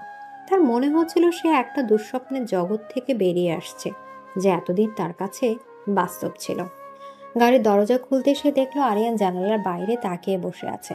তার মুখে কোনো ভাবান্তর নেই, যেন সে সবকিছু আগে থেকেই জানতো। স্নেহা গাড়িতে ওঠার পর থেকে চৌধুরী মেনশন পৌঁছানো পর্যন্ত দীর্ঘ পথটুকু এক অসহনীয় দম বন্ধ করা নীরবতার মধ্যে কাটালো। আরিয়ান একটা কথা বলল না, একবারের জন্য স্নেহার দিকে তাকালো না। তার এই নীরবতা স্নেহার কাছে হাজারটা অপমানসূচক কথার চেয়েও বেশি যন্ত্রণাদায়ক মনে হচ্ছিল। এই নীরবতায় যেন চিৎকার করে বলছিল, আমি তোমাকে বলেছিলাম, আমি সঠিক ছিলাম। স্নেহার মনে হচ্ছিল তার ভেতরটা ফাঁকা হয়ে গেছে, কান্নার শক্তিটুকু সে হারিয়ে ফেলেছে। তার মাথায় শুধু ঘুরছিল আকাশ তাকে ঠকিয়েছে। তার ভালোবাসা, তার অপেক্ষা, তার আত্মত্যাগ সব কিছুই ছিল এক বিরাট প্রহসন। গাড়িটা মেনশনের সামনে এসে থামতেই স্নেহা দ্রুত নেমে নিজের ঘরের দিকে ছুটে গেল। দরজা বন্ধ করে সে পিঠ ঠেকিয়ে দাঁড়িয়ে পড়ল। আর ঠিক তখনই এতক্ষণ ধরে চেপে রাখা আবেগের বাঁধটা ভেঙে গেল। প্রথমে অস্ফুট গোঙানি, তারপর সেই গোঙানির রূপ নিল কান্নায়। আর কান্নাটা পরিণত হলো এক তীব্র চিৎকারে। সে চিৎকার করছিল তার নিজের বোকামির জন্য, তার অন্ধ বিশ্বাসের জন্য, তার ভেঙে যাওয়ার স্বপ্নের জন্য। তার ভালোবাসা তাকে প্রতারণা করেছে। এর চেয়ে বড় অপমান আর যন্ত্রণা আর কিছুই হতে পারে না। সে হাতের কাছে থাকা ফুলদানিটা তুলে নিয়ে দেয়ালে ছুঁড়ে মারল। কাঁচ ভাঙার ঝনঝন শব্দে তার ভেতরে যন্ত্রণাটা যেন আরো বেড়ে গেল। সে ঘরের জিনিসপত্র তছনছ করতে লাগলো। ড্রেসিং টেবিলের আয়নায় নিজের প্রতিবিম্ব দেখে তার নিজের উপরই ঘৃণা হলো। এই সেই মেয়ে যে এই প্রতারক লোকটার জন্য আরিয়ানের মতো একটা মানুষকে ঘৃণা করে এসেছে। ঘরের বাইরে দরজার ওপাশে আরিয়ান চুপচাপ দাঁড়িয়েছিল। ভেতরের প্রতিটা ভাঙচুরের শব্দ, স্নেহার কান্নার প্রতিটা আওয়াজ তার কানে আসছিল। তার বুকের ভেতরটাও মোচড় দিচ্ছিল। কিন্তু সে জানতো এই মুহূর্তে স্নেহার একা থাকাটা খুব দরকার। এই ঝড়টা স্নেহাকে একাই সামলাতে হবে। এই বিশ্বাসভঙ্গের যন্ত্রণাটা ভেতর থেকে বের করে না দিতে পারলে সে কোনো দিন স্বাভাবিক হতে পারবে না। অনেকক্ষণ পর যখন ভেতরের সব শব্দ থেমে গেল, শুধু চাপা কান্নার আওয়াজ শোনা যাচ্ছিল, তখন আরিয়ান নিঃশব্দে ঘরের দরজাটা খুলল। স্নেহা মেঝেতে বসেছিল, চারপাশ ভাঙা কাচের টুকরা। তার হাতটা সামান্য কেটে গিয়ে রক্ত পড়ছে। সেদিকে তার কোনো ভ্রুক্ষেপ নেই। সে শুধু শূন্য দৃষ্টিতে সামনে তাকিয়ে আছে। আরিয়ান কোনো কথা না বলে ঘরের ভেতরে থাকা মিনিবারের ভেতর থেকে একটা ফার্স্ট এড বক্স আর এক গ্লাস পানি নিয়ে এলো। সে ফার্স্ট এড বক্স আর পানির গ্লাসটা স্নেহার পাশে সামান্য নাগালের দূরত্বে রেখে দিল। স্নেহা তার উপস্থিতি টের পেয়েও মুখ তুলে তাকালো না। হাতটা পরিষ্কার করে ওষুধ লাগিয়ে নিও। স্নেহা কোনো জবাব দিল না। আরিয়ান আর দাঁড়ালো না। সে ঘুরে দরজার দিকে এগিয়ে গেল, কিন্তু দরজা থেকে বের হয়ে আগে সে একবার থামলো। তোমার পুরানো জীবনটা আজ শেষ হয়ে গেল স্নেহা। কান্নাকাটি যা করার আজ রাতেই করে শেষ করে ফেলো, কারণ আগামীকাল থেকে তোমার নতুন জীবন শুরু হবে। এই বলে আরিয়ান ঘর থেকে বেরিয়ে গেল। তার কথায় কোনো সহানুভূতি ছিল না, ছিল বাস্তবতার এক কঠিন চপেটাঘাত। কিন্তু স্ট্রেঞ্জলি এই কঠিন কথাগুলো যেন স্নেহার হুঁশ ফেরালো। সে ভাঙা আয়নার টুকরোতে নিজের রক্তাক্ত অশ্রুসিক্ত মুখের দিকে তাকালো। আরিয়ানের কথাই ঠিক, তার পুরোটা আমিটা আজ মরে গেছে। পরদিন সকালে স্নেহা যখন ঘুম থেকে উঠল, তার চোখ মুখ খোলা, কিন্তু ভেতরের ঝড়টা অনেকটাই শান্ত। সে তৈরি হয়ে ধীর পায়ে আরিয়ানের স্টাডি রুমের দিকে এগিয়ে গেল। আরিয়ান সেখানে বসে ল্যাপটপে কাজ করছিল। স্নেহার পায়ের শব্দে সে মুখ তুলে তাকালো। আপনি সব জানতেন, তাই না? আরিয়ান তার দিকে কিছুক্ষণ তাকিয়ে রইল। তারপর কোনো কথা না বলে তার ডেস্কের ড্রয়ার থেকে একটা মোটা ফাইল বের করে স্নেহার দিকে এগিয়ে গেল। আমি শুধু জানি না স্নেহা, আমি প্রমাণ। তো বন্ধুরা, এতক্ষণ ধরে গল্পটি শুনেছ। গল্পটি তোমাদের কাছে কেমন লাগছে? যদি গল্পটি ভালো লেগে থাকে এবং এ ধরনের গল্প আরও শুনতে পছন্দ করো, তাহলে এক্ষুনি নিচে থাকা সাবস্ক্রাইব বাটনটি টিপে আমাদের পরিবারের একজন সদস্য হয়ে যাও এবং গল্পটি কন্টিনিউ করো। আর হ্যাঁ, একটি সুন্দর কমেন্ট করতে কিন্তু ভুলবে না। ছাড়া কথা বলি না। ফাইলটার উপরে বড় করে লেখা ছিল আকাশ আহমেদ, একটি তদন্ত। স্নেহার হাত কাঁপছিল। সে জানে এই ফাইলের ভেতরে যা আছে তা তার শেষ অংশটুকু ধ্বংস করে দিবে, কিন্তু সত্যটা তার জানা দরকার। তার জানা দরকার সে কতটা অন্ধ ছিল। সে কাঁপা কাঁপা হাতে ফাইলটা স্পর্শ করলো। তার জীবনের সবচেয়ে কঠিন সত্যটা এখন তার সামনে উন্মোচিত হওয়ার অপেক্ষায়। আরিনের বাড়িয়ে দেওয়া ফাইলটার দিকে তাকিয়ে স্নেহার মনে হচ্ছিল ওটা কোনো সাধারণ ফাইল নয়, যেন একটা বিষাক্ত সাপ। ওটাকে স্পর্শ করলেই ওর বিষাক্ত ছবল স্নেহার এতদিনের বিশ্বাস আর ভালোবাসার মৃতদেহটাকে শেষবারের মতো নীল করে দেবে। তবু এক অদম্য জেদ তাকে পেয়ে বসলো। সত্য যতই যন্ত্রণাদায়ক হোক, তাকে এর মুখোমুখি হতেই হবে। সে ফাইলটা টেনে নিয়ে আরিয়ানের সামনে সোফায় বসে প্রথম পাতাটা খুলল। প্রথম পাতাতেই ছিল আকাশ আর গতকাল ক্যাফেতে দেখা সেই মহিলাদের বিয়ের কাবিননামার একটা ফটোকপি। বিয়ের তারিখটা দেখে স্নেহার বুকের ভেতরটা হিম হয়ে গেল 3 বছর আগে। তার মানে আকাশের সাথে যখন স্নেহার ভালোবাসার সম্পর্ক শুরু হয়, তার অনেক আগে থেকেই আকাশ বিবাহিত ছিল। পরের পাতাগুলোতে ছিল তাদের দুজনের বিভিন্ন অনুষ্ঠানের ছবি, তাদের সন্তানের জন্ম সনদ। স্নেহা যত পাতা উল্টাচ্ছিল তত যেন একটা একটা করে চর তার গালে এসে পড়ছিল। ফাইলের পরবর্তী অংশ ছিল আকাশের আর্থিক লেনদেনের বিবরণী, বিভিন্ন মানুষের কাছ থেকে নেওয়া ধার, শোধ না করা লোন, এমনকি আরো কয়েকজন মেয়ের সাথে প্রতারণা করে টাকা হাতিয়ে নেওয়ার কিছু প্রমাণও ছিল। সবকিছুর শেষে ছিল একটি বিস্তারিত রিপোর্ট, যেখানে লেখা ছিল আকাশ কিভাবে পরিকল্পিতভাবে ধনী পরিবারের মেয়েদের টার্গেট করে, এবং স্নেহা ছিল তার সবচেয়ে বড় শিকার, কারণ স্নেহার মাধ্যমে সে আরিয়ান চৌধুরীর সম্পত্তির অংশীদার হওয়ার স্বপ্ন দেখছিল। প্রতিটা শব্দ, প্রতিটা প্রমাণ স্নেহার চোখ দিয়ে তার হৃদয়ে প্রবেশ করেছিল আর ভেতরটাকে ক্ষত বিক্ষত করে দিচ্ছিল। তার মনে হচ্ছিল তার নিঃশ্বাস বন্ধ হয়ে আসছে। ভালোবাসা নয়, সে এতদিন একটা নোংরা চক্রান্তের শিকার ছিল। যে মানুষটাকে সে তার জীবনের নায়ক ভেবেছিল, সে আসলে ছিল এক নিকৃষ্ট খলনায়ক। ফাইলটা পড়া শেষ করে স্নেহা যখন মুখ তুলল, তার চোখে আর এক ফোঁটাও জল ছিল না। কান্নারাও যেন এই নিদারুণ প্রতারণায় শুকিয়ে গিয়েছিল। তার দৃষ্টি ছিল শূন্য, আবেগহীন। কফি খাবে? আরিয়ানের এই শান্ত স্বাভাবিক প্রশ্নটা স্নেহার কাছে চরম অস্বাভাবিক মনে হলো। যেন কিছুই হয়নি, যেন স্নেহার পৃথিবীতে এইমাত্র ভেঙে চুরমার হয়ে যায়নি। আপনি আপনি এসব কিছু আগে থেকেই জানতেন? সেদিন আমাকে ওই ঘরে আটকে রেখেছিলেন তার আগেও? হ্যাঁ। তাহলে তাহলে আমাকে বলেননি কেন? কেন আমাকে ওই দিন ওর সাথে দেখা করতে পাঠালেন? আমাকে এত অপমানিত হতে দিলেন, এতটা যন্ত্রণা পেতে দিলেন? আরিয়ানের এবার ল্যাপটপটা বন্ধ করলো। সে চেয়ার ঘুরিয়ে সরাসরি স্নেহার দিকে তাকালো। তার চোখে কোনো উপহাস ছিল না, ছিল এক গভীর তীক্ষ্ণ দৃষ্টি। কারণ আমি যদি তোমাকে এই ফাইলটা তখন দেখাতাম, তুমি কি বিশ্বাস করতে? তুমি এটাকে আমার নতুন কোনো চাল, আমার ষড়যন্ত্র বলে উড়িয়ে দিতে। তুমি ভাবতে আমি তোমার আর আকাশের সম্পর্ক ভাঙার জন্য এসব মিথ্যে তৈরি করেছি, তাই না? স্নেহা কোনো উত্তর দিতে পারল না, কারণ আরিয়ান 100% সত্যি কথা বলেছে। সে সত্যি তাই ভাবত। কিছু সত্য মানুষকে নিজের চোখে দেখতে হয় স্নেহা, কিছু যন্ত্রণা মানুষকে নিজে ভোগ করতে হয়। আমি তোমাকে সত্যটা বলতে পারতাম, কিন্তু বিশ্বাসটা তোমাকে নিজের ভেতর থেকেই অর্জন করতে হতো। আমি তোমাকে সেই সুযোগটা দিয়েছি। আমি চেয়েছিলাম তুমি নিজের চোখে দেখো তোমার স্বপ্নের রাজকুমার আসলে কেমন মানুষ। আমি চেয়েছিলাম তুমি নিজের কানে শোনো তার কাছে তোমার ভালোবাসার চেয়ে টাকার দাম অনেক বেশি। আরিয়ানের প্রতিটি কথা ছিল যুক্তিপূর্ণ এবং নির্মমভাবে সত্য। তার এই কাজটা ছিল নিষ্ঠুর, কিন্তু এর পেছনে যে একটা কঠিন বাস্তবতা লুকিয়েছিল সেটা স্নেহা অস্বীকার করতে পারল না। সে আরিয়ানের কাছ থেকে সহানুভূতি বা সান্ত্বনা আশা করেনি, কিন্তু তার এই যুক্তির কাছে সে সম্পূর্ণভাবে পরাজিত হয়ে গেল। আপনি কি চান? মানে? আমার জীবনের সবচেয়ে বড় দুর্বলতা তো এখন শেষ। আমি তো এখন আপনার হাতের পুতুল। যা বলবেন তাই শুনবো, কোনো প্রতিবাদ করব না। এবার তো আপনি খুশি? এটা তো আপনি চেয়েছিলেন। স্নেহার কণ্ঠে ছিল তীব্র অভিমান আর কষ্ট। তার কথা শুনে আরিয়ানের চোয়াল শক্ত হয়ে গেল। সে উঠে দাঁড়িয়ে স্নেহার সামনে এসে দাঁড়ালো। আমি তোমাকে পুতুল বানাতে চাইনি স্নেহা, আমি চেয়েছিলাম তুমি আমার স্ত্রী হও। পুতুল প্রতিবাদ করে না, ভালোবাসতেও পারে না। আমি চেয়েছিলাম তুমি অতীতকে পেছনে ফেলে বর্তমানকে গ্রহণ করো। আরিয়ানের কথাগুলো স্নেহার ভেতরটা নাড়িয়ে দিল। লোকটার ভালোবাসার প্রকাশ করার পদ্ধতি হয়তো ভুল, হয়তো নিষ্ঠুর, কিন্তু তার কথার মধ্যে যে একটা তীব্র আবেগ লুকিয়ে আছে, সেটাই প্রথমবার স্নেহা অনুভব করলো। সে আর কোনো কথা না বলে ফাইলটা হাতে নিয়ে নিজের ঘরের দিকে চলে গেল। সেই রাতটা ছিল স্নেহার জীবনের এক নতুন মোড়। সে তার অতীতকে বিদায় জানাচ্ছিল। সে আকাশের দেওয়া প্রতিটা স্মৃতি, প্রতিটা উপহার, প্রতিটা ছবি নিজের হাতে নষ্ট করে দিল। এই যন্ত্রণাটা ছিল মুক্তির, একটা বিষাক্ত অধ্যায় থেকে বেরিয়ে আসা যন্ত্রণা।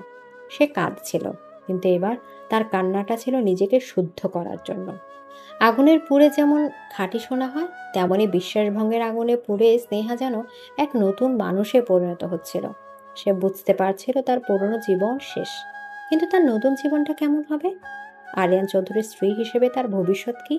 সে কি কোনোদিনও এই মানুষটাকে বুঝতে পারবে, ভালোবাসতে পারবে, নাকি বাকি জীবনটা একটা আপোষ করেই কাটিয়ে দিতে হবে? হাজারো প্রশ্ন তার মনে ভিড় করেছিল, কিন্তু কোনোটারই উত্তর তার জানা ছিল না। এদিকে আকাশ নামক অধ্যায়টি জীবন থেকে মুছে ফেলার পর কয়টা দিন যেন এক ভারী নিঃসীম কুয়াশার মধ্যে কাটল স্নেহা। তার পৃথিবীটা ছোট হয়ে গিয়েছিল, শোবার ঘর ব্যালকনির সীমিত গণ্ডির মধ্যে। সে আর চিৎকার করতো না, প্রতিবাদ করতো না, এমনকি কাঁদতও না। তার ভেতরটা এতটাই ফাঁকা হয়ে গিয়েছিল যে কোনো আবেগই সেখানে আর জায়গা খুঁজে পাচ্ছিল না। আরিয়ান তার চারপাশে ঘুরতো এক নীরব ছায়ার মতো। তাদের মধ্যে যেটুকু কথা হতো তা ছিল প্রয়োজনের খাতিরে। খাবার দেওয়া হয়েছে, ওষুধটা খেয়ে নিও। আরিয়ানের জন্য এই পরিস্থিতিটা ছিল সম্পূর্ণ নতুন এবং অপ্রত্যাশিত। সে স্নেহার বিদ্রোহ, তার ঘৃণা, তার রাগের সাথে লড়াই করতে প্রস্তুত ছিল, কিন্তু এই নিস্তেজ প্রাণহীন নীরবতার সাথে কিভাবে লড়তে হয় তা তার জানা ছিল না। সে এক বিকেলে ঘরে ঢুকে দেখল স্নেহা ব্যালকনিতে দাঁড়িয়ে বৃষ্টি দেখছে। বৃষ্টিতে তার শাড়ির আঁচল ভিজে একাকার, কিন্তু সেদিকে তার কোনো ভ্রুক্ষেপ নেই। এমনভাবে দাঁড়িয়ে আছে যেন সে কোনো পাথরের মূর্তি। ভেতরে এসো স্নেহা, ঠান্ডা লেগে যাবে। স্নেহা কোনো জবাব না দিয়ে ঠিক এভাবেই দাঁড়িয়ে রইল। আরিয়ান এবার এগিয়ে এসে তার হাত ধরে তাকে ভেতরে নিয়ে এলো। স্নেহা কোনো বাধা দিল না, একটা পুতুলের মতো তার সাথে চলে এলো। এই বাধা না দেয়াটা আরিয়ানের বুকে তীরের মতো বিঁধল। সে চেয়েছিল স্নেহা ঝটকা দিয়ে তার হাত ছাড়িয়ে দিক, চিৎকার করে বলুক আমাকে স্পর্শ করবেন না, কিন্তু এই নিঃশব্দ আত্মসমর্পণ ছিল পরাজয়ের চেয়েও ভয়ঙ্কর। কি সমস্যা তোমার? কেন এমন করছো? কেমন করছি? আমি তো আপনার নির্দেশ মতোই চলছি, চুপচাপ আছি, কোনো অভিযোগ করছি না। আর কি করতে হবে আমাকে? আমি তোমাকে জীবন্ত লাশ হয়ে থাকতে বলিনি, আমি চেয়েছিলাম তুমি স্বাভাবিক হও। স্বাভাবিক? কোনটা স্বাভাবিক আরিয়ান সাহেব? খাঁচায় বন্দি একটা পাখির জন্য কোনটা স্বাভাবিক আচরণ? মুক্তির জন্য ডানা ঝাপটানো, নাকি ভবিষ্যৎকে মেনে নিয়ে চুপচাপ বসে থাকা? আমি তো দুটোই চেষ্টা করে দেখলাম। প্রথমটায় আপনি আমাকে শাস্তি দিয়েছেন, আর দ্বিতীয়টায় আপনি অস্থির হচ্ছেন। আপনি বলুন আমাকে ঠিক কি করতে হবে? স্নেহারের প্রশ্নে আরিয়ানের কাছে কোনো উত্তর ছিল না। সে প্রথমবার বুঝতে পারল সে আকাশের কাছ থেকে স্নেহাকে ছিনিয়ে নিতে পেরেছে ঠিকই, কিন্তু স্নেহার ভেতরে সে আগুনটাকেও সে নিভিয়ে দিয়েছে। যে তেজ, যে স্পর্ধা দেখে সে প্রথমবার স্নেহার প্রতি আকৃষ্ট হয়েছিল, সেই তেজটাই আজ অনুপস্থিত। সে এক শূন্য খোলসকে জয় করেছে, তা স্নেহাকে নয়। এই উপলব্ধিটা আরিয়ানের ভেতরটাকে নাড়িয়ে দিল। এরপর দুদিন আরিয়ান বাড়িতে থেকেও স্নেহার সামনে আসেনি। সে নিজের স্টাডি রুমে নিজেকে প্রায় বন্দি করে রেখেছিল। সে ভাবছিল তার পরবর্তী পদক্ষেপ কি হবে। জোর করে, শাসন করে বা উপহার দিয়ে যে এই মেয়েটার মন পাওয়া যাবে না, তা সে বুঝে গিয়েছিল। তাকে এমন কিছু করতে হবে যা স্নেহার ভেতরে সেই হারিয়ে যাওয়া সত্তাটাকে আবার জাগিয়ে তুলতে পারে। তৃতীয় দিন সকালে নাস্তার টেবিলে আরিয়ান এক নতুন প্রস্তাব নিয়ে এলো। আমি তোমার বাবার কোম্পানিটা পুরোপুরি নিজের অধীনে নিয়ে এসেছি। সমস্ত দেনা শোধ করে নতুন করে মূলধন বিনিয়োগ করেছি। কোম্পানি এখন স্থিতিশীল। স্নেহা চুপচাপ তার কথা শুনছিলেন। এসব খবরে তার মধ্যে কোনো প্রতিক্রিয়া হলো না। আমাদের কোম্পানির একটা চ্যারিটি উইং আছে, চৌধুরী ফাউন্ডেশন। আমরা অনেকগুলো স্কুল আর অনাথ আশ্রম চালাই। আমি চাই তুমি এই ফাউন্ডেশনের দায়িত্ব নাও। প্রস্তাবটা শুনে স্নেহা চমকে মুখ তুলে তাকালো। তার শূন্য চোখে প্রথমবারের মতো বিস্ময়ের ছাপ দেখা গেল। কি? আপনি আমাকে অফিসার কাজ করতে বলছেন? হ্যাঁ, তুমি সারাদিন এই বাড়িতে একা একা বসে থেকে কি করবে? এর চেয়ে ভালো তুমি যদি কোনো গঠনমূলক কাজে নিজেকে ব্যস্ত রাখো। তোমার নিজের একটা পরিচয় তৈরি হবে, তুমি বাইরে বের হতে পারবে, মানুষের সাথে মিশতে পারবে। আর আপনার অদৃশ্য প্রহরীরা আমার চারপাশে ঘুরতে থাকবে, তাই তো? তোমার নিরাপত্তার প্রয়োজন আছে স্নেহা, সেটা আমি উপেক্ষা করতে পারবো না, কিন্তু আমি তোমার কাজে হস্তক্ষেপ করব না।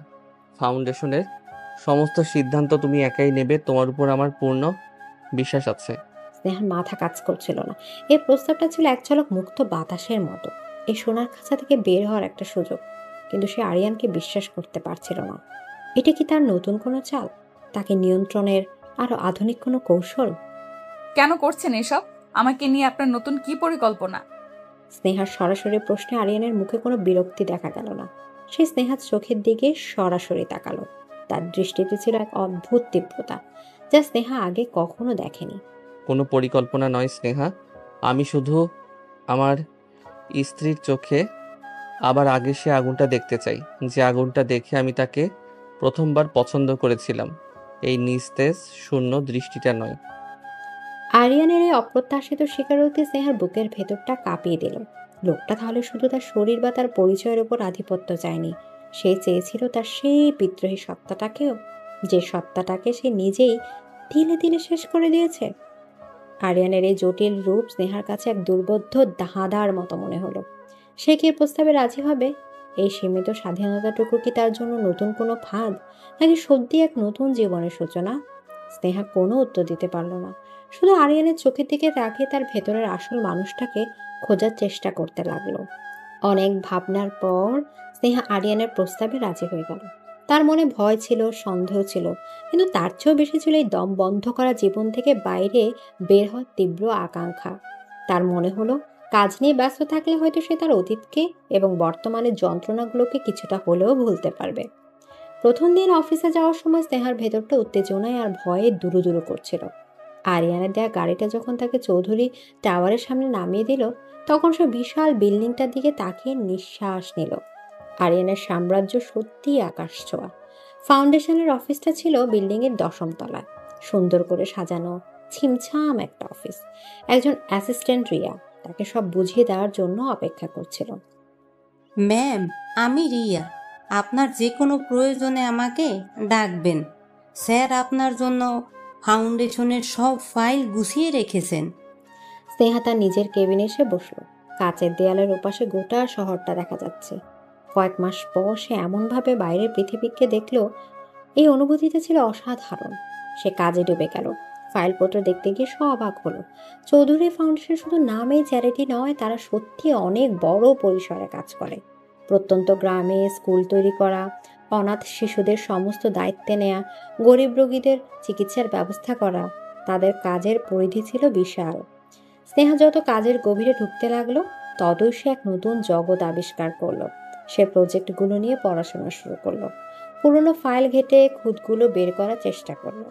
কয়েকদিনের মধ্যে অফিসের সবাই তার কাছে মুগ্ধ হয়ে গেল। তারা যে শুধু বসের সুন্দরী স্ত্রীকে পেয়েছিল তা নয়, তারা একজন সত্যিকারের দায়িত্বশীল নেতা পেয়েছিল। এই প্রথমবার অনেকদিন পর স্নেহা নিজের গুরুত্ব অনুভব করলো। সে শুধু আরিয়ান চৌধুরীর স্ত্রী নয়, তার নিজেরও একটা পরিচয় আছে। অফিসে কাজের সূত্রে তাকে মাঝে মাঝে আরিয়ানের মুখোমুখি হতে হতো। সে এক নতুন আরিয়ানকে আবিষ্কার করলো। এই আরিয়ান তার সে অত্যাচারী পজিটিভ স্বামী নয়। এই আরিয়ান একজন বিচক্ষণ, বুদ্ধিমান এবং কঠিন পরিশ্রমী সিইও। সে দেখতো আরিয়ান কিভাবে তার কর্মচারীদের সাথে কথা বলে, কিভাবে বড় বড় ব্যবসায়িক সিদ্ধান্ত নেয়। তার ব্যক্তিত্বে একই সাথে ছিল কাঠিন্য এবং আকর্ষণ। কর্মচারীরা তাকে ভয় পেত, কিন্তু সম্মানও করত। স্নেহার অজান্তে তার মনের মধ্যে আরিয়ানের জন্য এক ধরনের সমীহ বোধ জন্ম নিচ্ছিল। একদিন এক জরুরি সমস্যা দেখা গেল। ফাউন্ডেশনের অধীনে থাকা এক অনাথ আশ্রমে হঠাৎ করে ফুড পয়জনিং এর কারণে বেশ কয়েকজন শিশু অসুস্থ হয়ে পড়েছে। খবরটা পাওয়া মাত্রই স্নেহা অস্থির হয়ে উঠল। সে দ্রুত হসপিটালে যোগাযোগ করলো, অ্যাম্বুলেন্সের ব্যবস্থা করলো, কিন্তু পরিস্থিতি সামাল দিতে গিয়ে সে দিশাহারা হয়ে পড়েছিল। রিয়া ভয় পেয়ে আরিয়ানকে খবরটা দিয়ে দিল। স্নেহা ভেবেছিল আরিয়ান হয়তো তাকে অযোগ্য বলে তিরস্কার করবে, কিন্তু মিনিট 10-এর মধ্যে আরিয়ান তার পুরো টিম নিয়ে হাজির হলো। সে স্নেহার উপর রাগ না করে অত্যন্ত ঠান্ডা মাথায় পরিস্থিতিটা নিজের নিয়ন্ত্রণে নিল। তুমি ঠিক আছো? ঘাবড়াবে না, আমি শহরের সেরা চাইল্ড স্পেশালিস্টদের পাঠাচ্ছি। মিডিয়াকে সামলানোর জন্য আমাদের পিআর টিম কাজ করছে। তুমি শুধু বাচ্চাদের কাছে থাকো, তাদের মানসিক জোর দেওয়াটা এখন সবচেয়ে জরুরি। স্নেহা অবাক হয়ে দেখল আরিয়ান কত দ্রুত এবং নিখুঁতভাবে সবকিছু সামলে নিচ্ছে। সে শুধু নির্দেশ দিচ্ছিল না, নিজে দাঁড়িয়ে থেকে সব কাজ তদারকি করছিল। তার এই পেশাদার এবং দায়িত্বশীল রূপটা স্নেহা আগে কখনোই দেখেনি। তারা দুজন মিলে সারা রাত হসপিটাল জেগে রইল। বাচ্চাদের অবস্থা স্থিতিশীল হওয়ার পর ভোরের দিকে তার অফিসের দিকে রওনা হলো। আরিয়ানের কেবিনে বসে তারা দুজনেই ক্লান্ত শরীরে কফি খাচ্ছিল। বাইরের আকাশ ফর্সা হয়ে আসছে। দুজনের মধ্যে ছিল এক অদ্ভুত নীরবতা। ধন্যবাদ, আজ আপনি না থাকলে আমি হয়তো কিছু সামলাতে পারতাম না। তুমি বেশ ভালো কাজ করছিলে। প্রথমবার হিসেবে এতটা শীতল থাকা সহজ নয়। আমি শুধু আমার অভিজ্ঞতাকে কাজে লাগিয়েছি। আরিয়ানের প্রশংসায় স্নেহা কিছুটা অবাক হলো। এই ফাউন্ডেশনটা আমার খুব কাছের। আমার মা। আরিয়ান কথাটা শুরু করে থেমে গেল। সে নিজের ব্যক্তিগত কথা সাধারণ কারো সাথে শেয়ার করে না। আপনার মা? আমার মা একটা অনাথ আশ্রমে বড় হয়েছিলেন। তিনি সবসময় বলতেন, যারা সুযোগ পায়নি তাদের জন্য কিছু করাটা আমাদের দায়িত্ব, বিলাসিতা নয়। এই ফাউন্ডেশনটা তার স্বপ্ন ছিল। এই প্রথমবার আরিয়ান তার ব্যক্তিগত জীবনের কোনো কথা স্নেহাকে বলল। তার কঠিন মুখোশের আড়ালে লুকিয়ে থাকা একটা নরম হৃদয়ের আভাস পেল স্নেহা। যে মানুষটাকে সে এতদিন শুধু একজন অত্যাচারী হিসেবে চিনে এসেছে, তার ভেতরেও যে একটা অন্য মানুষ বাস করে, যার নিজেরও একটা অতীত আছে, যন্ত্রণা আছে, এই উপলব্ধিটা স্নেহার মনকে নাড়িয়ে দিল। সে আরিয়ানের সম্পর্কে আরো কিছু জানার জন্য মুখ খুলতে যাচ্ছিল। ঠিক তখনই আরিয়ানের ফোনটা বেজে উঠল। হ্যালো, হ্যাঁ, রিপোর্টটা আমার টেবিলে চাই 1 ঘন্টার মধ্যে। ফোন ধরার সাথে সাথেই আরিয়ানের কণ্ঠস্বর আবার আগের মতো কঠিন এবং আবেগহীন হয়ে গেল। তার মুখের কোমল ভাবটা মিলিয়ে গিয়ে সেখানে ফুটে উঠল সেই পরিচিত সিইও ছাপ। মুখোশটা আবার যথাস্থানে ফিরে এসেছে। স্নেহা তাকিয়ে রইল। এই মুহূর্তে নরম মানুষটা আর ফোনের কঠিন মানুষটা, কোনটা আসলে আরিয়ান চৌধুরী? তার মনে হলো এই একটা মহা সমুদ্রের তীরে দাঁড়িয়ে আছে, যার গভীরতা মাপা প্রায় অসম্ভব। এদিকে অনাথ আশ্রমে সেই রাতের পর থেকে স্নেহা আর আরিয়ানের মধ্যকার অদৃশ্য দেয়ালটা যেন কিছুটা পাতলা হয়ে এসেছিল। তাদের মধ্যে আগের মতো সেই দম বন্ধ করা নীরবতা ছিল না, বরং এক ধরনের শান্ত পেশাদারি সম্পর্ক তৈরি হয়েছিল। স্নেহা এখন তার কাজ নিয়ে ভীষণ ব্যস্ত। ফাউন্ডেশনের দায়িত্ব নেওয়ার পর সে যেন নতুন করে নিজেকে খুঁজে পেয়েছিল। তার ভেতরের আত্মবিশ্বাসটা ধীরে ধীরে ফিরে আসছিল। আরিয়ান দূর থেকে সব কিছু লক্ষ্য করত। স্নেহার এই পরিবর্তনটা তার ভেতরে এক ধরনের অনাস্বাদিত প্রশান্তি এনে দিত। সে বুঝতে পারছিল তার সিদ্ধান্তটা ভুল ছিল না। একদিন সন্ধ্যায় আরিয়ান বাড়ি ফিরে স্নেহাকে জানালো তাদের একটা অনুষ্ঠানে যেতে হবে। আমার একজন পুরনো বিজনেস পার্টনার জনাব হাশমি তার মেয়ের বিয়েতে আমাদের দুজনকেই বিশেষভাবে নিমন্ত্রণ করেছেন। এটা এড়িয়ে যাওয়ার কোনো উপায় নেই। পরশুদিন অনুষ্ঠান। আমাকে কি সত্যি যেতে হবে? হ্যাঁ, তুমি আমার স্ত্রী। এই ধরনের সামাজিক অনুষ্ঠানে তোমার উপস্থিতিটা জরুরি। লোকে নানা কথা বলবে। স্নেহা আর কিছু বলল না। সে জানতো তর্ক করে লাভ নেই। তাছাড়া ফাউন্ডেশনের প্রধান হিসেবে তারও এখন একটা সামাজিক পরিস্থিতি তৈরি হয়েছে। জনসমক্ষে আরিয়ানের সুখী স্ত্রী হিসেবে অভিনয় করাটা তার কাছে বিরক্তিকর মনে হলেও সে বাস্তবতাকে মেনে নিল।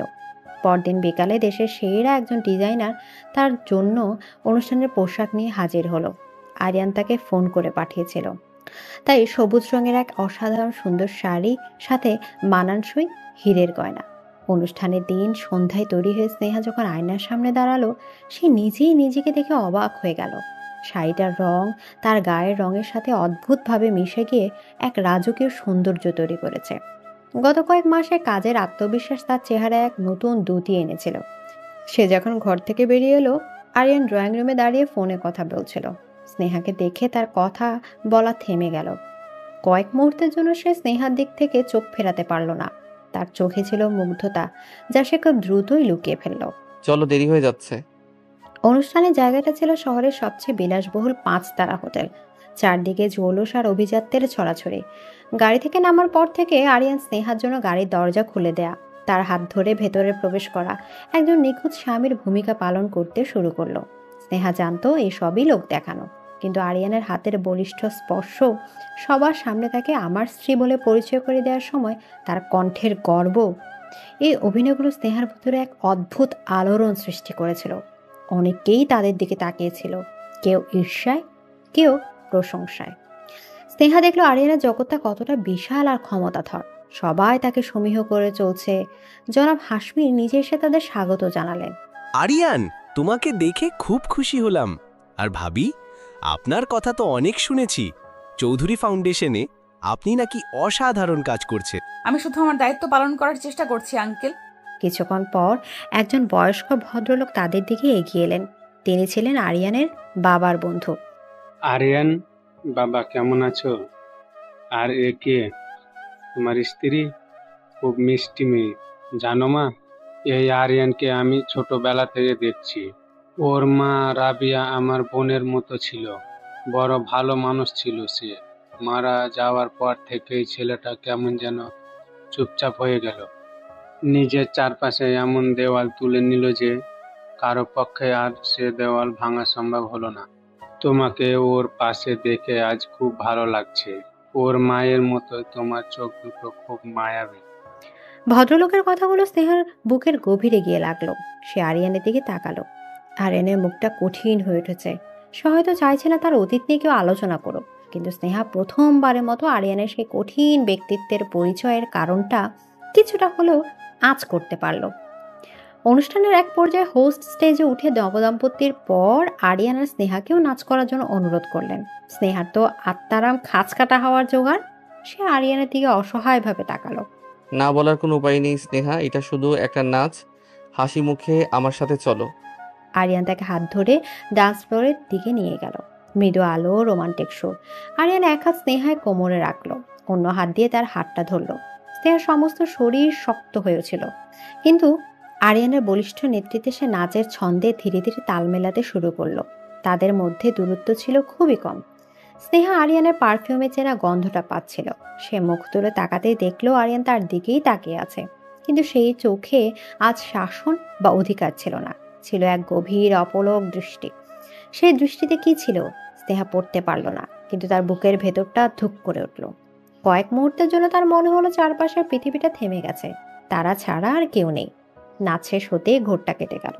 তারা যখন নিজেদের টেবিলের দিকে ফিরে আসছিল, তখন আরিয়ানের একজন ব্যবসায়িক প্রতিপক্ষ জনাব সিনহা তাদের পথ আটকালো। কি খবর চৌধুরী?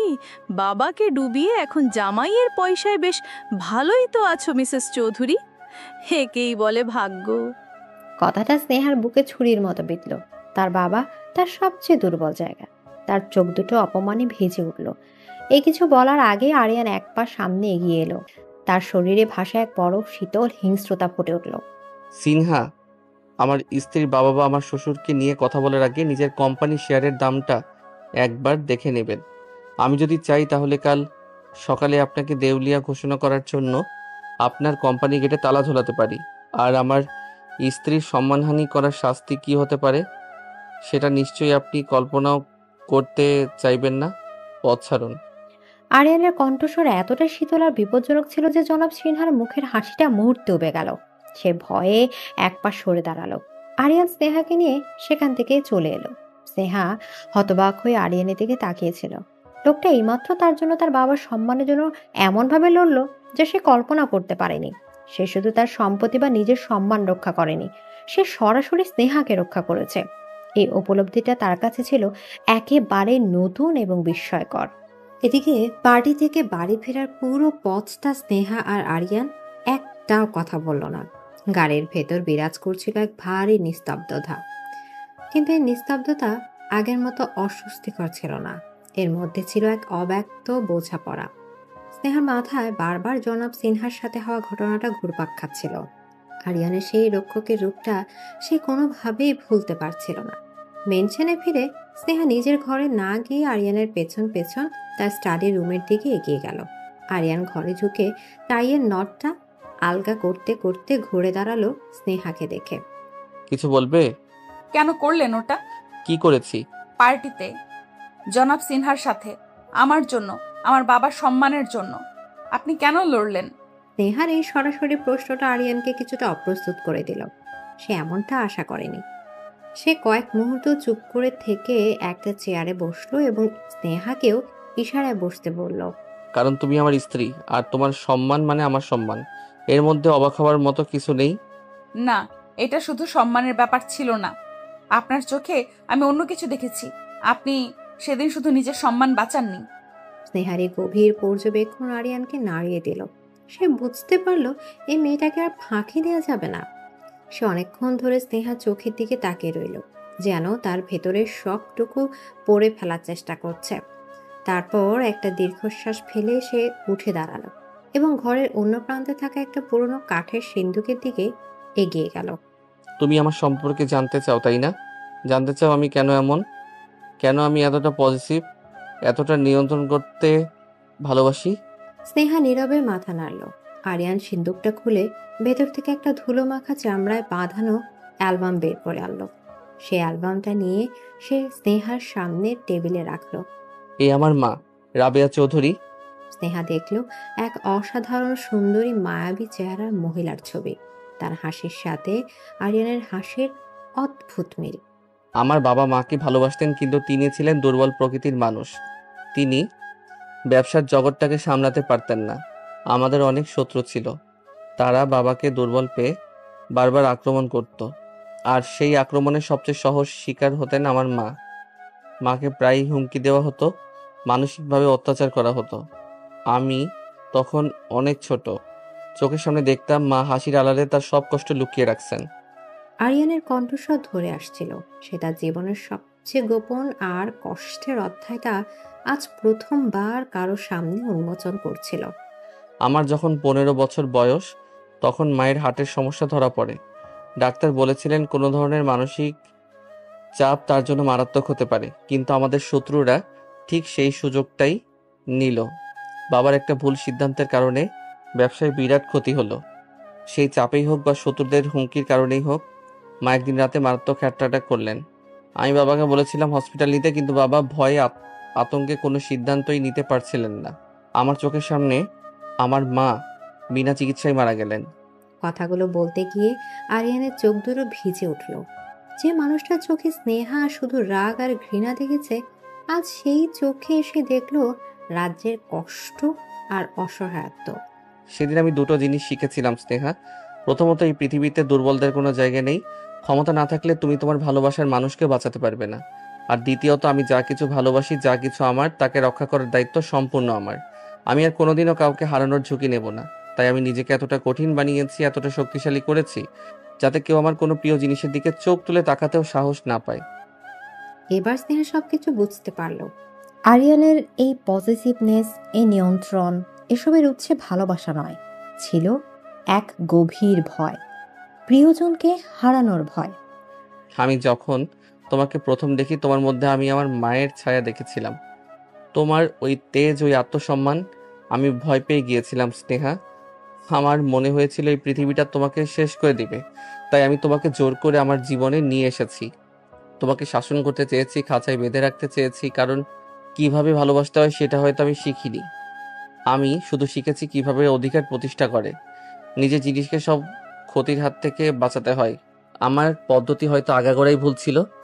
আরিয়ানের এই স্বীকারোক্তি স্নেহার হৃদয়ে হাতুড়ির মতো আঘাত করল। যে মানুষটাকে সে এতদিন ধরে এক নির্দয় অত্যাচারী দৈত্য ভেবে এসেছে, সে আসলে তার অতীতের ক্ষতে জর্জরিত এক অসহায় একাকী মানুষ। তার প্রতি স্নেহার মনে জমে থাকা সমস্ত ঘৃণার, সমস্ত রাগ এক নিমিষে গলে গেল। সেই জায়গায় জন্ম নিল এক গভীর সহানুভূতি আর এক অদ্ভুত মায়া। এখন তো আমার সম্পর্কে সব জানলে, এখন নিশ্চয়ই আমাকে আগের চেয়ে বেশি ঘৃণা করছো। স্নেহা কোনো উত্তর দিল না। সে ধীরে ধীরে তার চেয়ার থেকে উঠে আরিয়ানের সামনে এসে দাঁড়ালো। তারপর সে খুব আলতো করে তার হাতটা তুলে নিয়ে আরিয়ানের হাতের উপর রাখলো।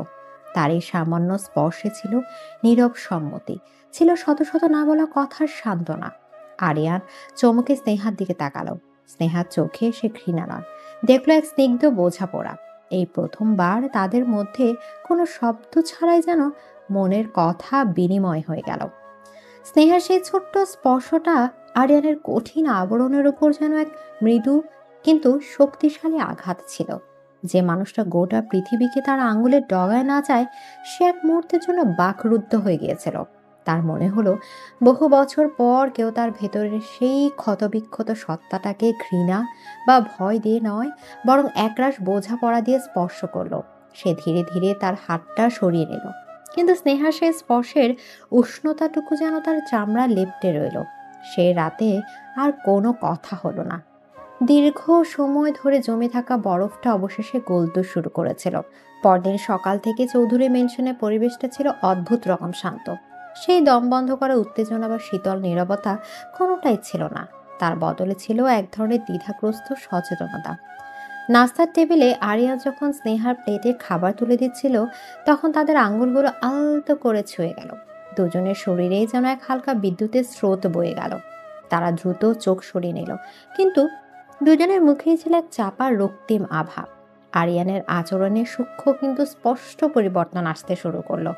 সে এখন আর স্নেহাকে আদেশ করত না, বরং তার মতামত চাইতো। তার প্রতিটি কাজে স্নেহার প্রতি এক নতুন ধরনের সম্মান ফুটে উঠেছিল। একদিন রাতে ডিনারের সময় সে হঠাৎ করেই জিজ্ঞেস করলো, তোমার ফাউন্ডেশনের কাজ কেমন চলছে? ভালো। আমরা গ্রামের দিকে মেয়েদের জন্য একটা বৃত্তিমূলক প্রশিক্ষণ কেন্দ্র খোলার পরিকল্পনা করছি, কিন্তু ফান্ডিং নিয়ে একটু সমস্যা হচ্ছিল। প্রজেক্টের ফাইলটা আমাকে দিও, আমি দেখব। আগে হলে আরিয়ান হয়তো নিজেই সব সিদ্ধান্ত নিয়ে নিত, কিন্তু আজ সে স্নেহার পরিকল্পনা সম্পর্কে জানতে চাইল, তার কাজে সাহায্য করার প্রস্তাব দিল। এই ছোট ছোট পরিবর্তনগুলো স্নেহার মনকে স্পর্শ করছিল। সে বুঝতে পারছিল আরিয়ান সত্যি বদলানোর চেষ্টা করছে। সে তার খাঁচার দরজাটা হয়তো পুরোপুরি খুলে দিচ্ছে না, কিন্তু খাঁচাটাকে একটু একটু করে বড় করার, তাকে শ্বাস নেওয়ার জায়গা দেওয়ার চেষ্টা করছে। স্নেহা নিজেও বদলাচ্ছিল। সে এখন আর আরিয়ানকে তার কারারক্ষক হিসেবে দেখত না। সে দেখত এক একাকী যন্ত্রণাকাতর মানুষকে, যে তার অতীত দ্বারা ভীষণভাবে তাড়িত। তার মনে আরিয়ানের জন্য রাগের বদলে জন্ম নিচ্ছিল এক অদ্ভুত মায়া। সে মাঝে মাঝে দেখত আরিয়ান গভীর রাতে ব্যালকনিতে একা দাঁড়িয়ে আছে, তার চোখে রাজ্যের ক্লান্তি আর বিষণ্ণতা। সেই মুহূর্তগুলোতে স্নেহার ইচ্ছে করত এগিয়ে গিয়ে তার কাঁধে হাত রাখতে, তাকে বলে যে সে একা নয়। কিন্তু সে নিজেকে থামিয়ে দিত। তাদের সম্পর্কের এই নতুন অধ্যায় কিভাবে আচরণ করতে হবে তা সে এখনো পুরোপুরি বুঝে উঠতে পারেনি। একদিন স্নেহা ফাউন্ডেশনের কাজে একটা প্রত্যন্ত গ্রামে গিয়েছিল। সেখানকার স্কুলটার অবস্থা ছিল খুবই করুণ। বাচ্চারা মাটিতে বসে ক্লাস করছিল, ছাদ দিয়ে পানি পড়ছিল, কিন্তু এত অভাবের মধ্যেও তাদের চোখে ছিল জ্ঞানের আলো, মুখে ছিল হাসি। স্নেহা তাদের সাথে মিশে গেল, তাদের গল্প শুনল। সে বুঝতে পারল আরিয়ান চৌধুরী তৈরি করা এই সাম্রাজ্য শুধু টাকার পাহাড় নয়, এই সাম্রাজ্য হাজারো মানুষের জীবনে আশার আলো জ্বালাচ্ছে। যে মানুষটাকে সে এতদিন শুধু ধ্বংসকারী হিসেবে দেখে এসেছে, তার একটা সৃষ্টিশীল রূপও আছে। এই উপলব্ধিটাও আরিয়ানের প্রতি তার সম্মানকে বহু গুণে বাড়িয়ে দিল। সেদিন কাজ শেষ করে ফিরতে স্নেহার অনেক রাত হয়ে গেল। সে ভেবেছিল আরিয়ান হয়তো এতক্ষণে ঘুমিয়ে পড়েছে, কিন্তু ড্রয়িং রুমে ঢুকতেই সে দেখল আরিয়ান সোফায় বসে আছে, তার হাতে একটা বই, কিন্তু তার দৃষ্টি বারবার দরজার দিকে চলে যাচ্ছে। স্নেহাকে দেখা মাত্র সে উঠে দাঁড়ালো। তার চোখে মুখে ছিল স্পষ্ট উদ্বেগের চাপ। এত দেরি হলো, ফোনটাও ধরছিলে না, আমি চিন্তায়। কথা শেষ না করে সে থেমে গেল। চিন্তা শব্দটা তার মুখ থেকে বের করে সে নিজেই যেন অপ্রস্তুত হয়ে গেল। সে কখনো স্বীকার করে না যে সে চিন্তা করে, ভয় পায়। দুঃখিত, গ্রামের দিকে নেটওয়ার্ক ছিল না। স্নেহা তার পাশ কাটিয়ে নিজের ঘরের দিকে এগিয়ে যাচ্ছিল। এই প্রথমবার বাড়ি ফিরে তার মনে হলো না যে সে একটা কারাগারে প্রবেশ করেছে, বরং সারাদিনের খাটুনির পর তার বাড়ি ফিরতে পেরে ভালো লাগছিল। স্নেহা ঘুরে দাঁড়ালো। আরিয়ান তার দিকে এগিয়ে গেল। সে খুব আলতো করে স্নেহার কাঁধে হাত রাখলো। তার স্পর্শে কোনো অধিকার ছিল না, ছিল কোমলতা। Welcome home. এই দুটো সহজ শব্দ স্নেহার বুকের গভীরে যেন এক উষ্ণ স্রোতের মতো ছড়িয়ে পড়ল। বাড়িতে স্বাগতম, এই কথাটা সে এই বাড়িতে প্রথমবার শুনল, যার শুধু কথার কথা ছিল না, এর মধ্যে ছিল আন্তরিকতা, ছিল অপেক্ষা। স্নেহার মনে হলো ঝড়ের শেষে সে যেন অবশেষে একটা শান্ত নিরাপদ আশ্রয় খুঁজে পেয়েছে, আর সে আশ্রয়টার নাম হয়তো আরিয়ান চৌধুরী। Welcome home. আরিয়ানের মুখের সেই দুটো শব্দ স্নেহার মনে এক নতুন সুরের জন্ম দিয়েছিল। সে রাতের পর থেকে তাদের মধ্যকার অদৃশ্য কাছের দেয়ালটা যেন পুরোপুরি ভেঙে পড়ল। তাদের সম্পর্কটা এখন আর স্বামী স্ত্রীর সামাজিক চুক্তি বা বিজয়ী পরাজিতের সমীকরণে বাধা ছিল না। এটা ধীরে ধীরে পরিণত হচ্ছিল দুটো মানুষের একে অপরকে চেনা জানার এক সুন্দর যাত্রায়। স্নেহা এখন প্রায় আরিয়ানকে নতুন চোখে আবিষ্কার করত। সে দেখত কঠিন ব্যবসায়ী আরিয়ান চৌধুরী তার পোষা ল্যাব্রাডরটার সাথে শিশুর মতো খেলছে। সে দেখত গভীর রাতে আরিয়ান লাইব্রেরিতে বসে ক্লাসিক্যাল মিউজিক শুনছে। এই ছোট ছোট মুহূর্তগুলো আরিয়ানের সে রাগী নিয়ন্ত্রণকামী মুখোশের আড়ালের আসল মানুষটাকে স্নেহার সামনে এনে দিচ্ছিল। তার মনে হতে লাগলো সে এই মানুষটাকে প্রায় কিছুই চিনত না। একদিন সন্ধ্যায় বাইরে ঝুম বৃষ্টি হচ্ছিল। স্নেহা লাইব্রেরিতে বসে তার প্রিয় লেখকের একটা বই পড়ছিল, আর আরিয়ান কিছুটা দূরে বসে ল্যাপটপে কাজ করছিল। ঘরের ভেতর ছিল শুধু বৃষ্টির ঝমঝম শব্দ আর টেবিল ল্যাম্পের নরম আলো। পরিবেশটা ছিল অদ্ভুত রকম শান্ত আর আরামদায়ক। বইয়ের একটা অংশ পড়ে স্নেহা খিলখিল করে হেসে উঠল। কি হলো, একা একাই হাসছো? কিছু না, বইয়ের একটা লাইন খুব মজার ছিল। তাই? আমাকে শোনাও তো দেখি, তোমার রুচি কেমন? স্নেহা কিছুটা লজ্জা পেয়েও লাইনটা পড়ে শোনালো। সেটা দিয়ে তাদের মধ্যে কথা শুরু হলো। বই, লেখালেখি, সিনেমা, স্বপ্ন, একটার পর একটা বিষয় নিয়ে তাদের মধ্যে অনর্গল কথা চলতে লাগলো। স্নেহা অবাক হয়ে আবিষ্কার করলো তাদের দুজনের পছন্দে অনেক মিল। যে মানুষটাকে সে তার সম্পূর্ণ বিপরীত ভাবত, তার সাথে তার চিন্তার জগৎটা এতটা মিলে যাবে এটা সে কল্পনাও করতে পারেনি। এই প্রথমবার তারা কোনো অভিযোগ, কোনো শর্ত ছাড়াই বন্ধুর মতো কথা বলল। এই ঘটনার পর থেকে তাদের মধ্যে কথাবার্তা অনেক সহজ হয়ে গেল। স্নেহা এখন আর আরিয়ানকে ভয় পেত না, বরং তার সঙ্গ উপভোগ করতে শুরু করেছিল। তার মনে আরিয়ানের জন্য এক নতুন অনুভূতির জন্ম হচ্ছিল, যা ছিল সম্মান আর মায়ার ঊর্ধ্বে। এই অনুভূতিটাকে সে ঠিক নাম দিতে পারছিল না, বা হয়তো নাম দেওয়ার সাহস পাচ্ছিল না। একদিন অফিসে স্নেহা জানতে পারল আরিয়ানের খুব গুরুত্বপূর্ণ একটা ডিল নিয়ে মিটিং আছে, যা নিয়ে সে গত কয়েক সপ্তাহ ধরে খুব চিন্তিত। সেদিন বাড়ি ফিরে সে দেখলো আরিয়ান স্টাডি রুমে বসে আছে।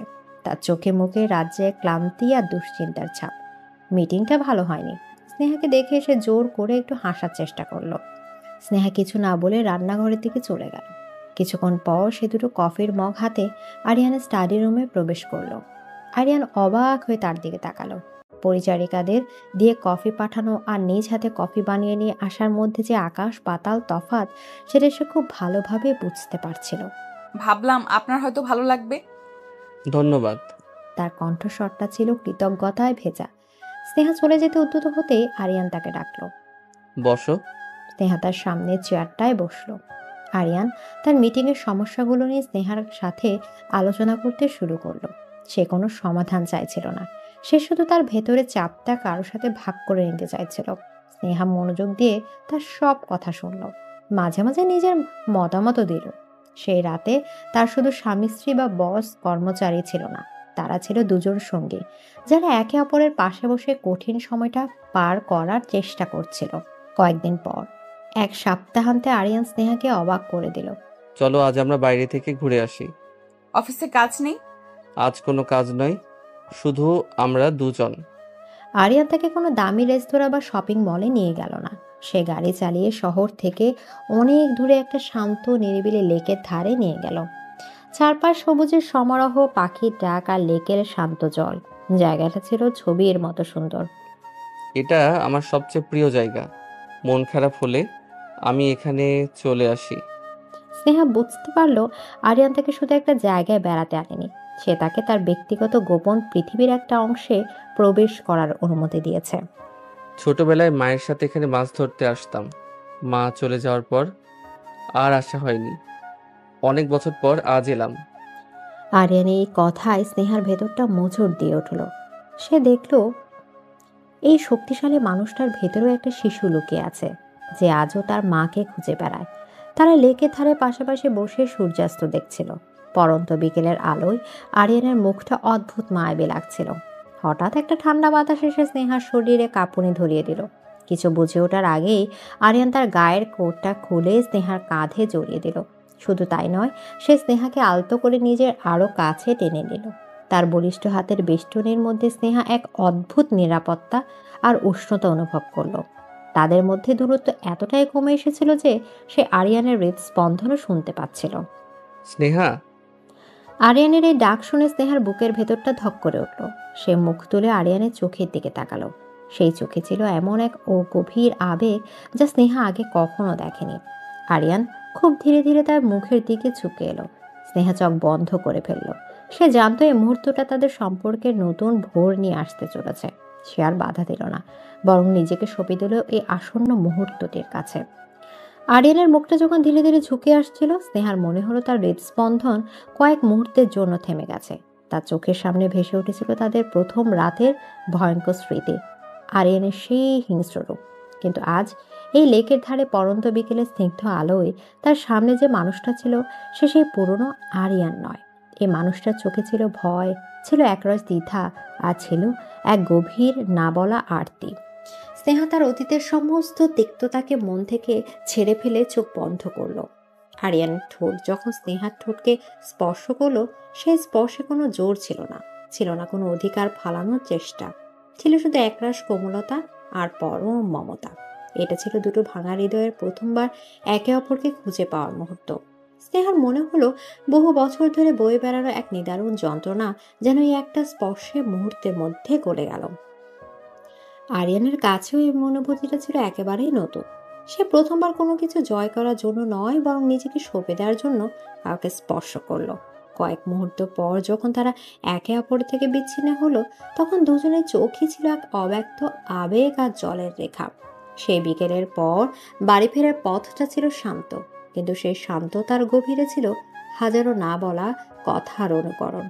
তারা কেউ কোনো কথা বলল না, কিন্তু তাদের হাতের আলতো স্পর্শ, তাদের চোখের ভাষা যেন একে অপরকে সব কথা বলে দিচ্ছিল। সেই দিনের পর থেকে চৌধুরী ম্যানশনের পরিবেশ পুরোপুরি বদলে গেল। বাড়িতে এখন আর স্নেহার কাছে কারাগার মনে হতো না। আরিয়ান আর তার মধ্যে এক নতুন মিষ্টি সম্পর্ক তৈরি হয়েছিল। তারা এখন একসাথে কফি খেত, গভীর রাত পর্যন্ত সিনেমা দেখত, ফাউন্ডেশনের কাজ নিয়ে আলোচনা করত। আরিয়ান এখন আর তার উপর কোনো নিয়ম চাপিয়ে দিত না, বরং প্রতিটি কাজে তার মতামতকে গুরুত্ব দিত। সে স্নেহাকে তার প্রাপ্য সম্মান আর স্বাধীনতা ফিরিয়ে দেওয়ার আপ্রাণ চেষ্টা করছিল। আর স্নেহা তার ঘৃণার খোলস ছেড়ে বেরিয়ে এসে আরিয়ানের এই রতুর রূপটাকে ভালোবাসতে শুরু করেছিল। সে আবিষ্কার করলো আরিয়ানের হাসির মধ্যে এক শিশুর সারল্য লুকিয়ে আছে। সে দেখলো আরিয়ান যখন কোনো সমস্যায় পড়ে, তখন তার কপালে চিন্তার ভাঁজ কতটা গভীর হয়। সে আরিয়ানের সেই সব ছোট ছোট অভ্যাস, ভালো লাগা মন্দ লাগাগুলোকে ভালোবাসতে শুরু করলো। কিন্তু একটা দ্বিধা তার মনকে এখনো কুড়ে কুড়ে খাচ্ছিল। তারা একে অপরের খুব কাছে এসে গিয়েছিল, কিন্তু ভালোবাসার সেই তিনটে শব্দ, আমি তোমাকে ভালোবাসি, এখনো তাদের মধ্যে বলা হয়নি। স্নেহার ভয় হতো, এই যে পরিবর্তন, এটা কি স্থায়ী? আরিয়ানের এই কোমল রূপটা কি তার নতুন কোনো কৌশল? তার মনের গভীরে লুকিয়ে থাকা সেই পজিটিভ মানুষটা কি আবার কোনোদিন জেগে উঠবে? এই প্রশ্নগুলো তাকে পুরোপুরি নির্ভর করতে দিচ্ছিল না। একদিন রাতে আকাশ ছিল পূর্ণিমার চাঁদ। সেই চাঁদের আলো এসে পড়ছিল তাদের শোবার ঘরে।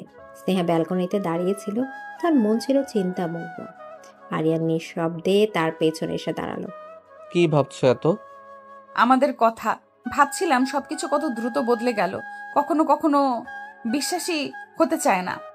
স্নেহার এই কথা আরিয়ান বুঝতে পারল তার মনের ভেতরে দ্বিধাটা। সে আলতো করে স্নেহাকে নিজের দিকে ঘোরালো, তার দুটো হাত নিজের হাতের মধ্যে তুলে নিল। চাঁদের আলোয় স্নেহার মুখটা অদ্ভুত মায়াবী লাগছিল। স্নেহা, আমি জানি আমি তোমাকে যে কষ্ট দিয়েছি তা হয়তো কোনোদিনও পুরোপুরি মোছার যোগ্য নয়। আমার ভালোবাসা প্রকাশ করার পদ্ধতি ছিল একটা দানবের মতো। আমি তোমার জীবনটাকে নরক বানিয়ে দিয়েছিলাম, কারণ আমি ভয় পেতাম, আমি তোমাকে হারানোর ভয় পেতাম, যেমন করে আমি আমার জীবনের সব কিছুকে হারিয়েছি। আরিয়ানের কণ্ঠস্বর আবেগে কাঁপছিল, তার চোখের গভীরে ছিল একরাশ অনুশোচনা আর ভয়।